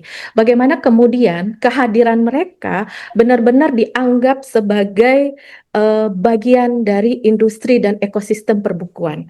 Karena wacana Jakarta sentris dan di luar Jakarta itu sangat hidup sekali dalam ekosistem perbukuan. Makanya kemudian muncul artikel kami yang bilang Say No to Blue Publishing itu. Kira-kira begitu Mbak Karin. Oke. Ini kayaknya karena langsung ditanyakan ke Kang Aris, boleh langsung ditanggapi. Silakan. Sebenarnya agak kurang pas ditanyakan ke saya karena yang mengeluarkan ketentuan itu pemerintah, Ya, ya. bukan IKAPI yang meminta. Ya, ya. Yang terjadi adalah penurunan kualitas anggota IKAPI karena ketentuan itu. Dan kemudian IKAPI sejak 2 tahun lalu memperketat pendaftaran anggota IKAPI untuk menghindari adanya jenis-jenis penerbit yang hanya menerbitkan buku 5 eksemplar demi memenuhi keinginan penulis yang dari kalangan kampus tersebut gitu. Jadi mungkin tanyakan ke BRIN yang mengeluarkan ketentuan itu, karena kami tidak pernah meminta juga. Dan saat ini yaitu Pak Hikmat ada di sini saksinya bahwa sejak Konkernas 2 tahun lalu kita mencermati bahwa terjadi penurunan kualitas anggota IKAPI itu memang bertambah terus. Jadi walaupun tidak semuanya buku untuk pendidikan tinggi atau buku yang mengakomodasi jenis model bisnis lain. Sebagian besar anggota IKAPI tetap pada bisnis model yang lama, yaitu menjual buku, bukan menjual jasa menerbitkan buku gitu ya.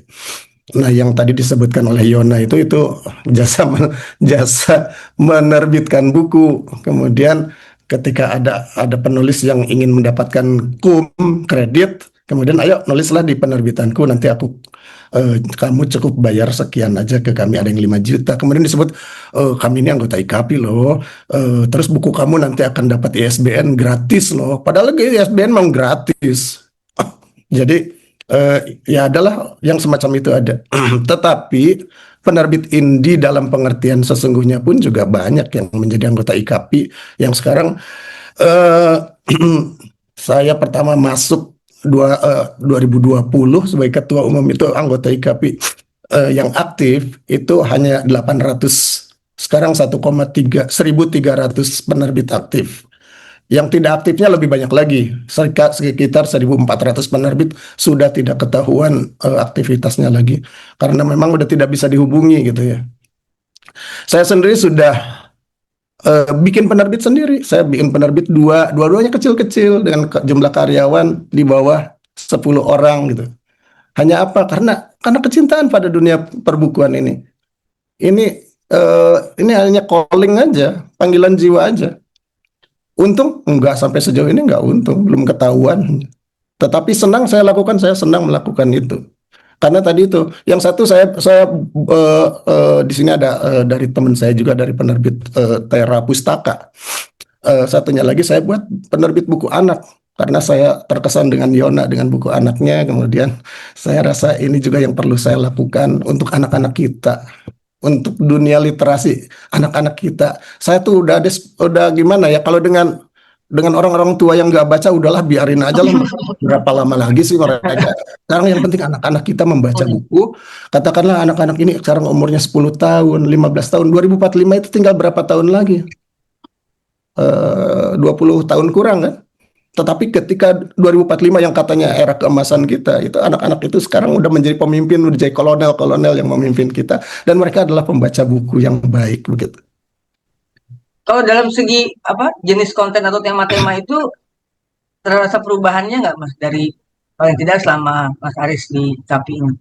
Apa sih jenis-jenis konten atau tema yang paling dibutuhkan dan kira-kira diminati?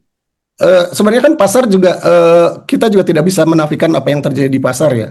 Ini juga penting juga bahwa ternyata sekarang memang bangsa kita tuh lagi resah ya, karena yang paling laku saat ini itu adalah buku motivasi, self help, mental health.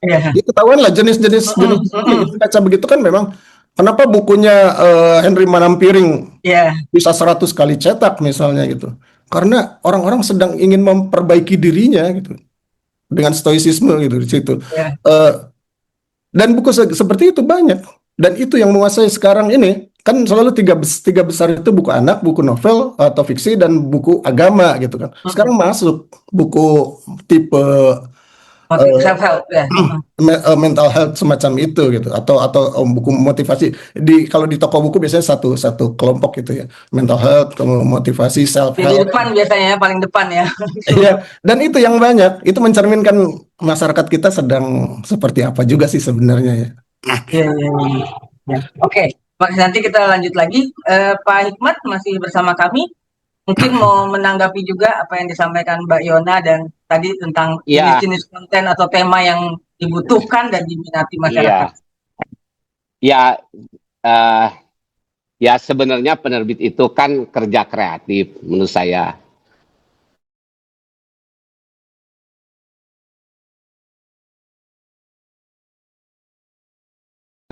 Menurut saya kreativitasnya kan tetap milik manusia, milik individu.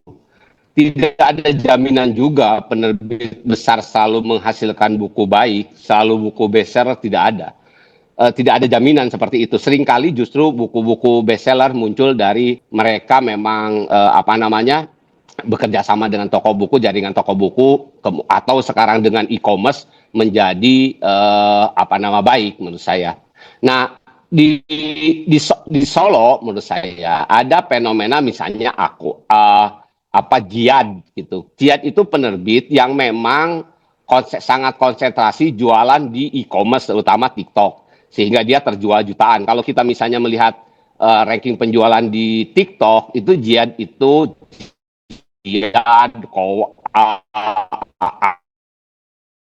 Akwam itu selalu menjadi penerbit yang menguasai. Jadi sebenarnya secara definisi menurut saya mau indie publisher, mau mayor publisher itu kan sebutan-sebutan saja. Secara kreativitas tidak ada jaminan bahwa yang besar selalu menghasilkan buku bestseller menurut saya. Jadi bahwa di Jogja tumbuh berbagai penerbit betul gitu. Tapi apakah berapa banyak yang bertahan itu menjadi persoalan menurut saya. Bahwa saat tadi setiap saya ke Jogja, setiap cerita ke Jogja selalu saja ada hadir penerbit-penerbit baru. Nanti hilang lagi. Orangnya tapi seperti Kang Aris itu semangat untuk semangat calling, semangat untuk menjadi penerbit. Tapi apakah itu menjadi industri di masa depan? Itu yang harus kita uji, gitu. Itu yang harus kita pertanyakan. Makanya kemudian saya lebih melihat kalau memang kita tumbuh by accident, tidak by design, ya dunia penerbitan Indonesia akan seperti ini saja. Orang tumbuh penerbit itu karena kecintaan saja, bukan karena memang ingin menjadi sebuah industri yang memang bisa berkontribusi besar, entah itu pada bidang apalah, bidang ekonomi seperti definisi dari Dinas Kementerian Parekraf atau misalnya definisi dari para petinggi di Kemendikbud bahwa harus meningkatkan daya baca, minat baca, kan itu sebenarnya harus harus dikelola dengan baik. Jadi bagi saya sebenarnya mau penerbit kecil silahkan, mau jadi penerbit besar silahkan, itu pilihan hidup masing-masing saja. Tidak ada juga harus tetap menjadi, kalau nanti penerbit kecil terus misalnya usahanya berkembang, ya jadi besar juga. Penerbit besar juga banyak bertumbangan, jadi kecil juga gitu. Jadi definisi-definisi itu menurut saya tidak terlalu sesuatu yang penting. Yang penting kita mampu nggak menghasilkan buku-buku yang memang bisa diterima oleh masyarakat, bisa mewarnai bacaan bangsa ini. Kan bagi saya mau terbit dari buku penerbit kecil, mau penerbit besar, yang penting buku itu menemukan pembacanya. Buku yang menemukan pembacanya itu buku hebat menurut saya. Semakin banyak pembacanya, itulah semakin hebat. Berarti banyak orang yang memang cocok dengan buku tersebut. Tapi ketika diterbitkan tidak ada yang membaca, ya suka tidak suka saya menganggap buku itu adalah buku gagal. Karena bagaimanapun dalam sebuah buku itu kan, iya, tidak menemukan pembacanya. Pembaca tidak suka dengan buku. Orang boleh nulis misalnya biografi, autobiografi yang dicetak bagus, dipajang-pajang di tempat-tempat bagus, di launching di hotel mewah. Nah, kalau tidak ada yang baca kan percuma juga, gitu kan? Gitu. Iya. Jadi sebenarnya hakikatnya harus saya, ada yang baca. Makanya kemudian ketika penerbit membuat konten, menurut saya ada syarat yang harus dipenuhi. Paling tidak syarat edukatif harus ada, syarat rekreatif harus ada, syarat inspiratif harus ada. Bagi penerbit seperti saya yang swasta, yang hidup dari penerbitan, pasti syarat komersial harus ada. Dengan begitu, makanya buku itu harus bagus, harus berkualitas, harus memberikan inspirasi, tapi harus juga disajikan dengan menarik gitu, tapi juga harus mampu menemukan pembacanya sehingga circle ekonominya terus bergulir. Barangkali itu. Ya. Terima kasih. Iya, saya boleh tambahkan satu pertanyaan lagi, Kang Hikmat. Silakan. Tetap harus ada pasar, tetap harus ada circle perputaran ekonomi dan sebagainya ya. Nah, tapi di tengah dominasi media digital dan perubahan pola membaca masyarakat, itu jadi penerbit gimana supaya tetap relevan dan ketemu tuh semua untuk budaya baca dan juga perputaran ekonominya juga ketemu. Iya, tadi dibilang oleh Mbak Yona bahwa buku itu adalah produk budaya. Buku itu adalah sebuah produk yang dihasilkan oleh pendukung budayanya. Artinya buku itu anak zaman. Buku itu akan lahir sesuai dengan kebutuhannya gitu. Jadi, sebuah buku kalau dia mampu menjawab tantangan kebutuhan zaman itu, dia akan ada pembacanya dan buku itu hidup gitu. Saya tidak terlalu mempersoalkan apakah itu buku digital apa buku print book. Kan buku cetak itu kan hanya wujudnya saja. Kan kita mengenal buku seperti print book gara-gara Gutenberg bikin mesin cetak kan. Mesin cetak, Mesin cetak. sekarang eranya informasi digital, buku itu berubah menjadi digital. Wujudnya kan tetap buku, persis seperti zaman sebelum Gutenberg menemukan mesin cetak. Informasi kan dibagikan dengan media yang macam-macam, itu papirus, kulit kambing, daun lontar, segala macam lah gitu kan. Makanya informasinya sangat terbatas, sehingga hanya kalangan-kalangan tertentu yang memang bisa mengakses gitu. Sekarang ketika Gutenberg kan informasi menjadi siapapun boleh mengakses, apalagi di era digital sekarang ini semua bisa mengakses dengan residu pembajakan, dengan segala macam-macam lah residunya gitu. Tapi menurut saya adalah selama buku itu cocok dengan kebutuhan masyarakat, bisa menjawab tantangan zaman, buku itu akan hadir apapun bentuknya gitu kan. Bahwa penerbit harus pintar-pintar mengelola, disitulah tantangan jadi penerbit. Salah sendiri jadi penerbit. Berarti kita harus mampu menyiasati perubahan-perubahan ini, apalagi ketika penerbit digolongkan sebagai industri kreatif, membawa tantangan zaman. Seperti saya bilang tadi, dia mampu mengoptimalkan platform seperti TikTok, seperti Shopee untuk berjualan. Sementara banyak penerbit lama yang menjerit, untuk masuk TikTok aja nggak ngerti bagaimana. Untuk masuk e-commerce aja tidak mengerti. Dulu waktu zaman pandemi, saya ingat betul, saya bikin pameran buku online bekerja sama dengan Shopee. Dari penerbit Indonesia yang ada, itu hanya 20 penerbit yang punya akun di Shopee. Pandemi kan tidak boleh jualan di toko buku offline kan, toko buku tetap. Kan salah satu salurannya adalah mengoptimalkan e-commerce kan. Betul. Waktu itu saya hanya bisa mengajak hanya 20. Akhirnya saya adakan pelatihan sehingga pada pelaksanaannya itu bisa lebih dari itu, bisa 70-an lah lebih gitu kan gitu. Bekerja sama dengan untuk bikin pameran online. Yang lucu adalah pada hari pelaksanaan ada penerbit datang ke kantor IKAPI bawa buku cetak dikirim oleh mobil box, saya mau ikutan pameran. Saking tidak tahunya bagaimana jualan buku di online. Jadi sebenarnya makanya saya tadi dari awal, kualitas penerbit di Indonesia itu sangat beragam. Ada yang sudah ribuan karyawannya, sudah bicara IP, ada yang bagaimana sekedar terbit aja menjadi persoalan. Sekedar ber-ISBN saja sudah bergembira gitu kan, gitu. Itulah kemudian yang tadi saya bilang ada penerbit predator yang Kang Aris coba tertibkan di IKAPI. Jadi sebenarnya menurut saya kalau kita mau masuk ke industri penerbitan, ini ranah kreativitas. Kita dituntut untuk kreatif. Makanya SDM penerbitan menjadi faktor penting karena kreativitas itu milik manusia, bukan milik mesin. Terima kasih. Ya, jadi orang-orang yang masuk di industri ini bukan yang kecelakaan semua ya. Memang yang secara awal dipersiapkan untuk di industri ini. Ya, oke. Sebelum nanti Mas Kev dan Mbak Yona menanggapi juga, saya mau membuka untuk ini teman-teman yang hadir di sini. Silahkan, kita punya waktu sampai selesai 30 menit lagi. Jika ada mungkin bisa dibuka dengan 2 pertanyaan dulu. Nanti kita lihat berapa. Tapi jangan terlalu lama supaya memberi kesempatan lebih banyak yang bisa bertanya. Silakan kalau ada yang mau bertanya, silakan raise hand. Kalau belum saya akan, karena ini 100 peserta di Zoom dan banyak lagi yang ada di YouTube ya, karena tidak hanya kapasitasnya 100 di sini.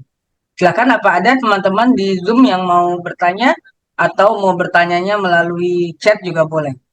Nah, oke, sambil kita menunggu teman-teman yang mau bertanya, saya mau ke Mas Kev dan Mbak Yona juga nih. Jadi bagaimana menanggapi apa yang disampaikan oleh Mas Hikmat dan Mas Aris barusan terkait dengan yang penerbitan gitu ya, say no to, kalau tadi kata Mbak Yona say no to blue publishing, tapi Mas Hikmat menyatakan sebetulnya bukan masalah besar atau kecil karena kan produk yang dihasilkan, penerbit besar bisa mati juga, penerbit kecil akan besar. Nah, kalau dari sisi penulis Mas Hikmat, Mas Kev, dari sudut pandang penulis. Sambil teman-teman silakan yang mau bertanya boleh raise hand atau chat di kolom chat dulu ya, silakan. Saya mau menanggapi secara random karena Boleh. ternyata banyak hal yang harus kita pikirkan bersama.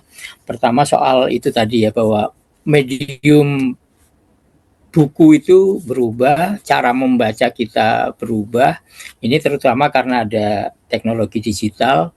Kemudian cara mencari uang pun berubah. Para penulis itu sekarang banyak menggunakan platform yang ditawarkan oleh beberapa ya penerbit seperti Lentera, kemudian ada KBM, kemudian ada beberapa lagi yang menyediakan, bahkan platform itu sendiri kemudian dilombakan juga sehingga ada hadiah untuk bulanan begitu ya.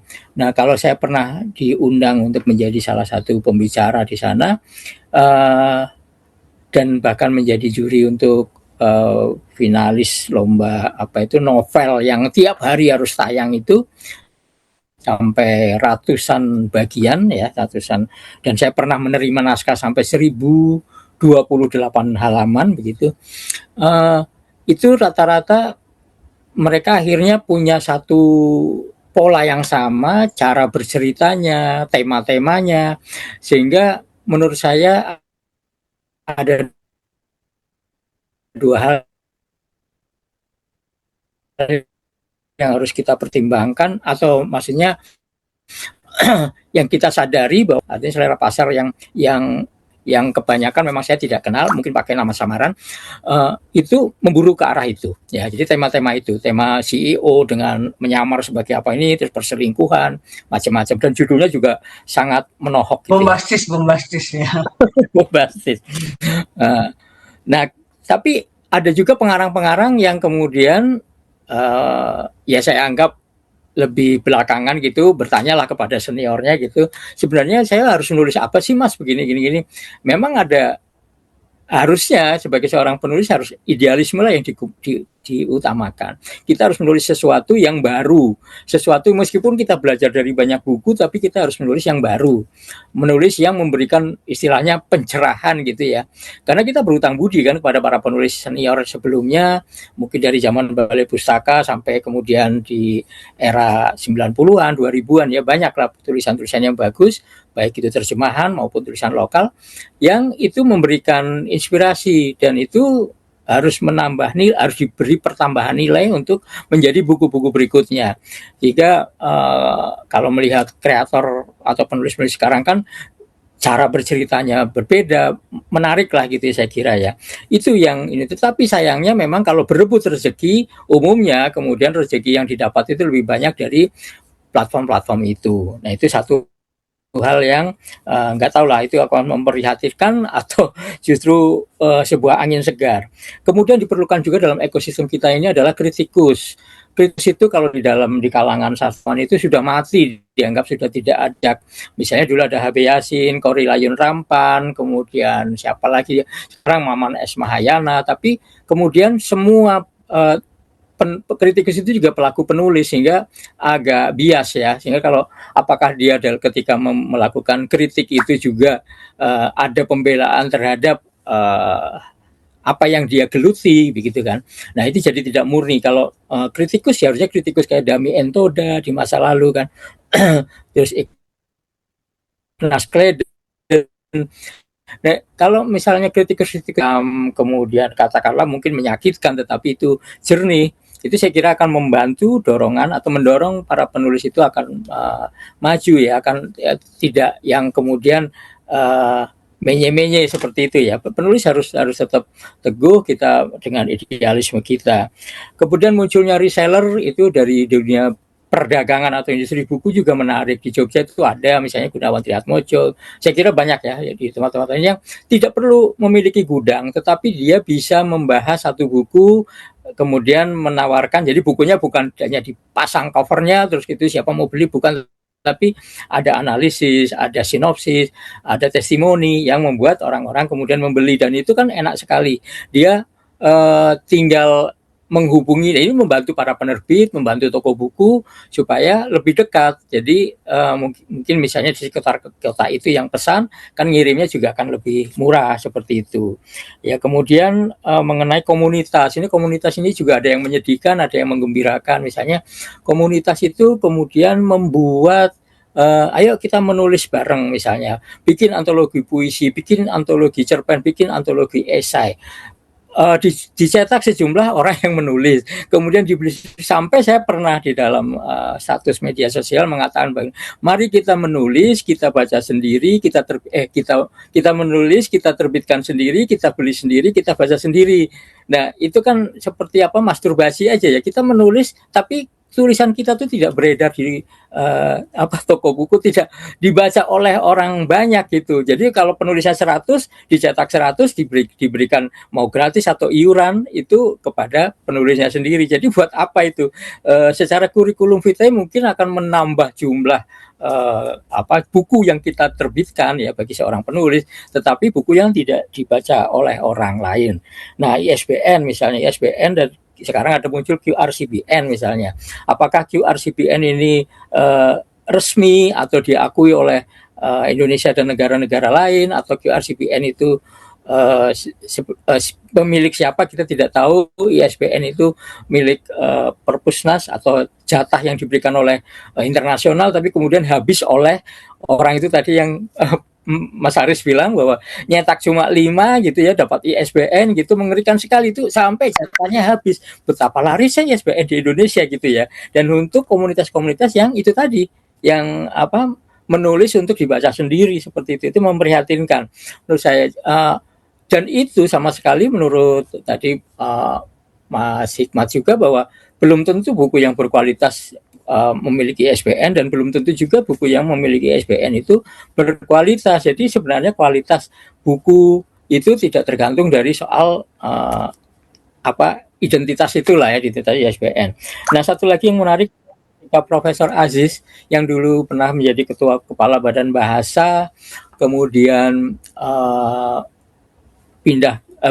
ditugaskan menjadi kepala Perpustakaan Nasional. Itu menariknya begini, ketika di awal-awal perpindahan itu, atau ketika ketika menjadi PLT itu, karena pernah di Badan Bahasa itu mengirimkan buku ke berbagai tempat ya, mengirimkan buku, termasuk kami dulu melaksanakannya. Jadi tahun 2022 itu 15 juta eksemplar ke 3T, buku anak ya, buku anak itu memang paling menarik, masih paling menarik, dan menurut saya itu menjadi modal yang bagus untuk masa depan ya, Indonesia emas, dengan bekal orang budaya membaca itu, yang wakil presiden itu tidak pernah punya tidak memiliki budaya membaca di rumahnya.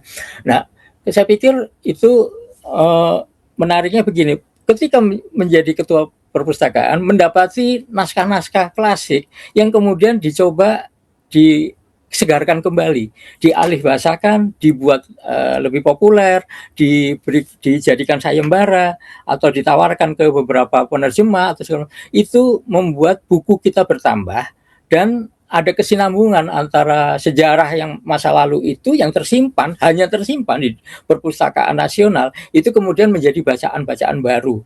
Ya, misalnya sederhananya kitab Pararaton misalnya, kemudian kisah-kisah yang saya ketika membaca naskah aslinya itu lucu-lucu, masih lucu itu artinya tidak memandang usia, cerita anak tapi ada pembunuhan, ada apa, tapi itu kan terjadi di masa lalu, dan itu menjadi bacaan yang kembali akan memberikan pengetahuan bagi generasi yang sekarang itu, bahwa pernah ada sejarah panjang di Nusantara ini, sehingga naskah-naskah yang menjadi yang didaftarkan ke UNESCO, itu dari perpustakaan itu banyak sekali, mulai dari Serat Centini dan sebagainya ya. Nah, itu saya kira yang saya bilang tadi random, saya akan memberikan tanggapan, kurang lebih ada beberapa hal itu tadi, dan itu akan memperkaya ekosistem kita, saya kira. Oke, terima kasih. Terima kasih. Sebelum ke Mbak Yona, apakah ada dari hadirin teman-teman Bapak Ibu yang mau bertanya, memberikan tanggapan, menyanggah juga boleh, atau punya ide apa nih harus diprioritaskan dari berbagai hal ini? Silakan ya, sambil berpikir atau ini di chat. Sebelum saya sekarang ke Mbak Yona, silakan. Tadi Mas Aris dan Mas Hikmat banyak menjawab concern Mbak Yona sebelumnya. Tadi udah diborong sama Mas Kev nih semua. Udah diborong ya, Oke. udah dijawab. Baik. Kita perlu melihat lagi bagaimana sejarah kita. Jadi sebenarnya masyarakat kita tuh agak sedikit gagap ya. Kita lahir dari kultur masyarakat yang kelisanannya sangat kuat. Kemudian ketika kolonialisme kita dikenalkan pada teks gitu ya. Lalu kemudian belum selesai pada teks, sekarang kita masuk ke era teknologi dan sekarang sudah digital gitu. Jadi kompetensi-kompetensi masing-masing itu belum kelar, kemudian kita sudah dihadapkan pada perubahan-perubahan yang begitu cepat gitu. Nah, mengenai tadi misal seperti platform terkait dengan perkembangan teknologi informasi dan bagaimana kemudian kita harus menyikapi itu dalam ekosistem perbukuan. Jadi dengan berkembangnya teknologi informasi, kalau dulu untuk menjadi produsen informasi, orang benar-benar harus punya kemampuan. Karena tulisan dia atau pengetahuan dia hanya bisa diakses lewat surat kabar, lewat televisi gitu ya. Tapi sekarang siapapun bisa menjadi produsen informasi. Mungkin tiba-tiba 5 menit lagi ada yang bikin live TikTok atau apa gitu. Mereka sudah jadi produsen informasi. Sementara pengetahuan dan kompetensi itu belum benar-benar mumpuni barangkali di bidang itu. Nah, sebagai contoh, misal platform-platform, siapapun bisa menulis. Di satu sisi itu bagus untuk mendorong masyarakat agar punya kebiasaan untuk menulis. Karena masyarakat Indonesia itu terkenal dengan kelisanan yang sangat tinggi gitu ya. Akan tetapi persoalannya adalah seperti tadi Mas Kev bilang, dasar untuk kepenulisan itu sudah clear belum gitu. Dan masalah lain di platform itu juga tidak ada editor, tidak ada kurator gitu ya.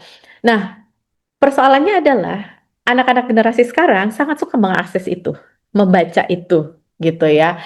Ini bisa menjadi sebuah tantangan bagi penerbit dalam konteks industri perbukuan. Bagaimana kemudian mengeksekusi? Sekarang kan udah banyak ya naskah-naskah yang kemudian dieksekusi gitu ya dari berbagai platform digital kemudian dijadikan sebagai buku.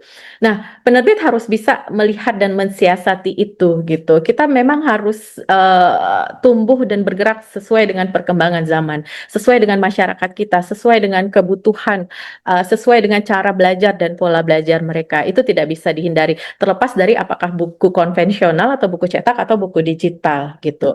Nah, lalu terkait dengan minat baca, daya baca, kita seringkali, saya seringkali nih mendengar keluhan atau di tulisan-tulisan pendek, kenapa ya di luar itu orang bisa betah baca buku anak SMA atau mahasiswa gitu, sekian chapter dengan sekian ratus halaman.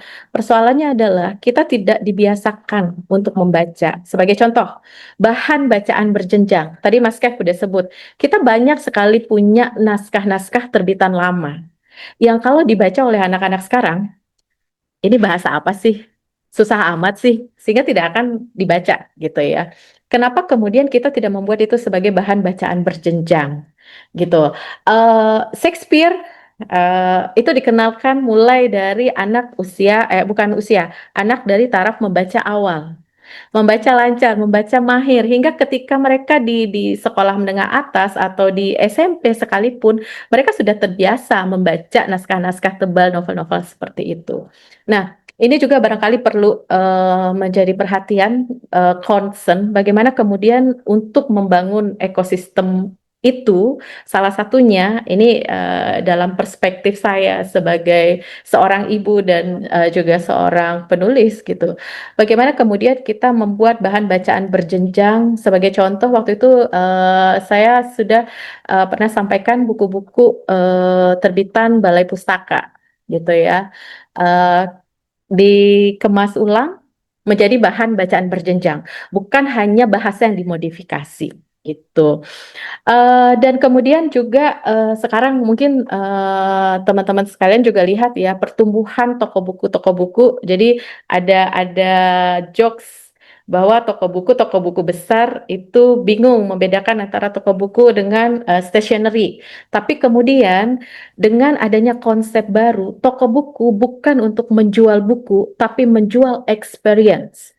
Nah, konsep itu sebenarnya konsep yang diadopsi dari perpustakaan. Dan sebenarnya konsep itu teman-teman di toko buku indie dan komunitas di Yogyakarta, Bandung itu sudah menerapkan jauh sebelum kemudian munculnya Makarya, kemudian Jelma gitu ya. Bagaimana kemudian ruang-ruang pertemuan itu menjadi ruang-ruang untuk membentuk experience. Jadi bukan untuk beli buku lagi gitu. Nah, di perpustakaan juga sudah ada konsep seperti itu. Sebagai contoh, National Library Board Singapura, mereka bukan lagi melihat seberapa banyak buku yang disimpan. Ini perlu menjadi perhatian kita. Tapi ketika orang berkunjung, experience apa yang dia dapatkan? Apa cerita yang dia bawa pulang?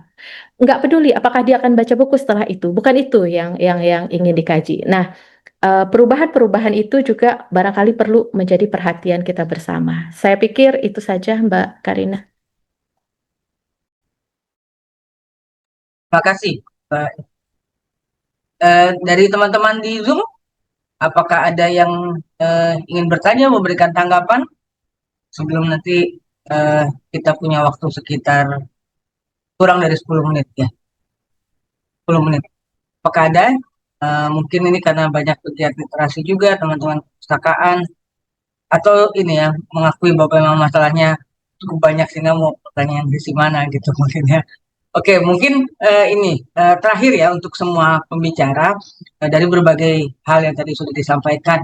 Jika ini jawaban singkat gitu ya, untuk 10 tahun ke depan dari berbagai masalah, berbagai kondisi yang tadi disampaikan, jika ada satu yang harus diselesaikan lebih untuk menciptakan nanti 10 tahun ke depan kita melihat seperti apa sih ekosistem itu, yang mana dulu tuh kira-kira? Mungkin Mbak Yona mau mulai dulu. Supaya kita selesaikan sekarang sehingga 10 tahun, 5 atau 10 tahun ke depan masalahnya tuh nggak ada. Prioritas apa? Apa yang menjadi prioritas? Kalau misalnya saya cuma boleh milih satu, kok cuma Iya. satu sih Mbak? Oh, iya. Oke. Kan ada Eh, 4. Saya pikir yang paling bisa kita kedepankan untuk sekarang jika melihat perkembangan bagaimana ekosistem perbukuan di Indonesia adalah kebijakan. Kebijakan yang merangkul semua sektor dalam ekosistem perbukuan yang tidak jalan sendiri-sendiri, yang tidak jalan berdasarkan semangat dan idealisme masing-masing, gitu ya. Jadi memang kebijakan yang kemudian mendukung kerja-kerja kolaboratif itu sangat diperlukan untuk situasi sekarang. Karena ketika kebijakan itu sudah mendukung, ini masyarakat sudah bergerak nih gitu. Nah, tinggal bagaimana kemudian itu didukung oleh kebijakan yang ada. Saya pikir karena boleh satu ya, saya pikir Iya. itu Mbak. Oke, kalau Mas Kev, apa kalau boleh hanya memilih satu untuk Ya, sekarang saya mau menjawab dari sisi penerbit nih ya. Nah, iya. Menyiapkan buku-buku yang bermutu, ya, berkualitas. Untuk apa? Walaupun sedikit jumlahnya, tetapi mencoba itu adalah yang bisa mendidik orang atau pembaca mencapai keinginan untuk membaca berikutnya. Jadi yang kami terbitkan adalah sastra grafis. Jadi sebuah cerpen dari sastra yang kemudian bekerja sama dengan ilustrator, antara penulis dengan ilustrator ini memiliki hak yang sama, memiliki nama yang sama, kemudian maksudnya nama yang sama itu setara ya, sejajar, dan buku itu akan menjadi pemicu untuk generasi yang sekarang ini untuk membaca karya-karya berikutnya. Dan ini menurut saya dengan Win Muldian, Kanti Weyanis, dan Endah Sulwes itu berjuang untuk memenuhi itu tadi, minat baca dan mendidik orang-orang yang akan mencapai cita-citanya melalui pembacaan. Saya kira itu. Oke. Mungkin sebelum ke Mas Aris dan Mas Hikmat, Mbak Kanti ada resen, silakan. Ada yang mau ditanyakan atau menanggapi? Ya, halo, selamat sore semua. Makasih Mbak Karin. Saya tadi mengikuti seru sekali perbincangannya Dan saya rasa kita semua sebenarnya udah paham ya masalahnya tuh apa gitu untuk memperbaiki ekosistem dunia perbukuan. Tinggal kapan kita semua mau duduk bareng dan bukan cuman sekedar bikin seminar atau dialog publik ya, tapi kita benar-benar mau bersinergi karena jaringan yang kita miliki pada hari ini yang ada di ruangan Zoom ini aja udah luar biasa gitu. Kalau kita mau bersatu dan kita mau bekerja secara sistematis tanpa ada apa namanya egosentris gitu ya, kita pasti bisa menyelesaikan masalah ini karena udah ada semua, udah ada IKAPI, udah ada penerbit-penerbit yang independen, juga ada para akademisi, udah ada semua gitu, penulis-penulis hebatnya juga udah ada. Jadi tinggal kapan kita mau benar-benar berembuk dan kita nggak tergoda lagi tuh untuk ya tadi kan kata Mas Hikmat juga penerbit yang berhasil ya karena usaha sendiri akhirnya gitu. Jadi dan kita juga apa ya nggak tergoda lagi gitu dengan yang besar-besar atau berharap dari pemerintah mau sampai kapan gitu. Biasanya kebijakan akan mengikuti ketika akhirnya ngikut ke kita ketika kita udah punya posisi tawar yang kuat juga. Tapi kalau kita sedikit-sedikit tergoda akan bantuan-bantuan, kita tergoda untuk kerjasama sama para kapitalis, ya begini-begini aja gitu. Itu aja sih, makasih. Oke, thank you Mbak Kanti. Nah, mungkin itu perlu ditanggapi lagi atau enggak ya? Kayaknya sudah merangkum semua ini ya. Mungkin saya lanjut aja ke Mas Haris dan Mas Hikmat. Nanti kalau sambil menanggapi Kanti juga silahkan. Eh, apa sih yang kalau harus prioritas nih, sehingga 5 atau 10 tahun ke depan masalah itu selesai dari sekian banyak itu, apa yang mau diprioritaskan?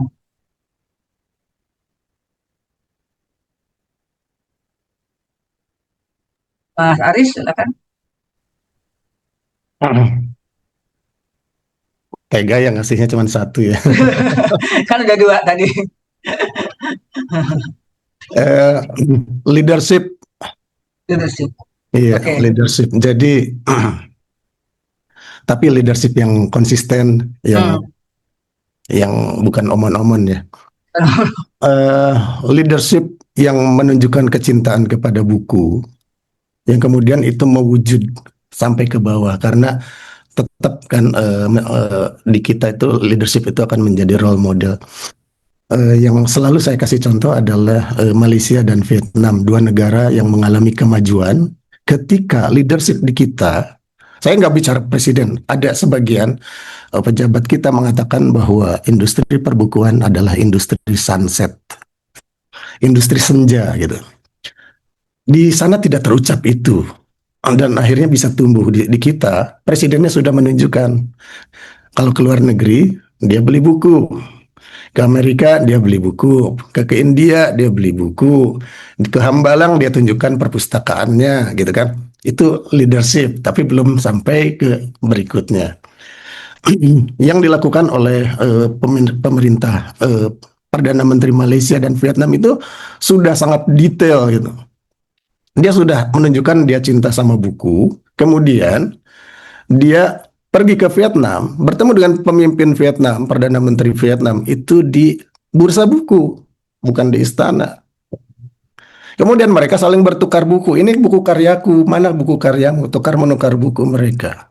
Lebih detail seperti itu. Itu juga Perdana Menteri Malaysia pergi ke pameran buku. Presiden kita dari dulu nggak pernah pergi ke pameran buku.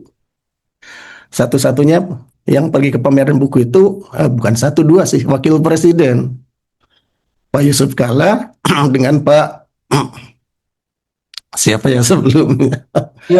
Budiono. Ma'ruf Enggak, Amin tidak. pernah, Ma'ruf Amin. Pak Ma'ruf Ma'ruf Amin. Amin. Waktu Wapres itu dua-duanya pergi ke pameran buku, presidennya tidak. Jadi kita tunggu nanti. Leadership ya, Pameran berarti kalau berikutnya. memilih satu itu leadership ya. Itu leadershipnya itu harus jangan omon-omon, tapi ke bawah itu terimplementasi, dijaga benar-benar, janji kampanyenya untuk mengurangi beban penjualan buku diwujudkan, antara lain adalah mengurangi pajak royalti untuk penulis, menghilangkan pajak untuk raw material, Tadi yang disebut Kang Hikmat, kertas, cetak, itu janji kampanye loh.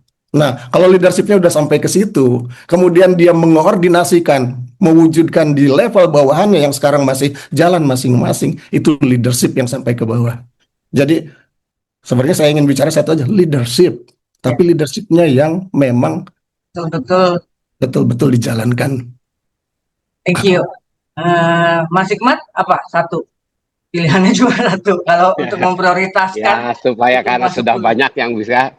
Jadi gini, menurut saya salah satu titik tolak untuk dunia literasi ke depan itu di bidang penerbitan, misalnya harus tadi Mbak Kanti juga bilang bahwa kita butuh SDM yang mampu menggerakkan industri ini dengan baik.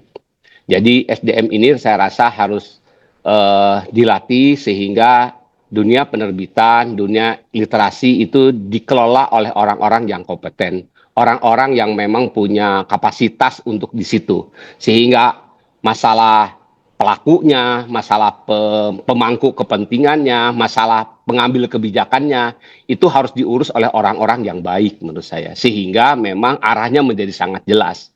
Karena seringkali dunia perbukuannya juga, para pelaku perbukuannya juga masih minim dari sisi kapasitas, misalnya para pengambil kebijakan juga gagap menghadapi industri ini, sehingga pada akhirnya kita berhadapan dengan sekarang. Jadi bagi saya bagaimana kita meningkatkan kualitas SDM di dunia literasi ini. Terima kasih.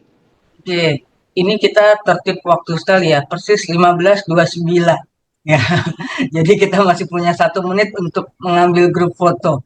Jadi terima kasih teman-teman pembicara, Mas Kev, Mbak Yona, Mas Aris dan Mas Hikmat, juga Mbak Kanti tadi dengan masukan dan bagaimana mengkoordinir ini kita semua udah berkumpul. Terima kasih juga untuk semua peserta yang sudah hadir di sini. Saya serahkan ke Mas Billy untuk kita sesi foto. Oke, terima kasih. Ya, Bapak Ibu silakan Mas. mohon dibuka kameranya, kita akan berfoto. Oke, Terima kasih. terima kasih teman-teman semua. Semoga bisa berlanjut ke diskusi atau kolaborasi-kolaborasi bersama dari berbagai pihak yang ada di sini.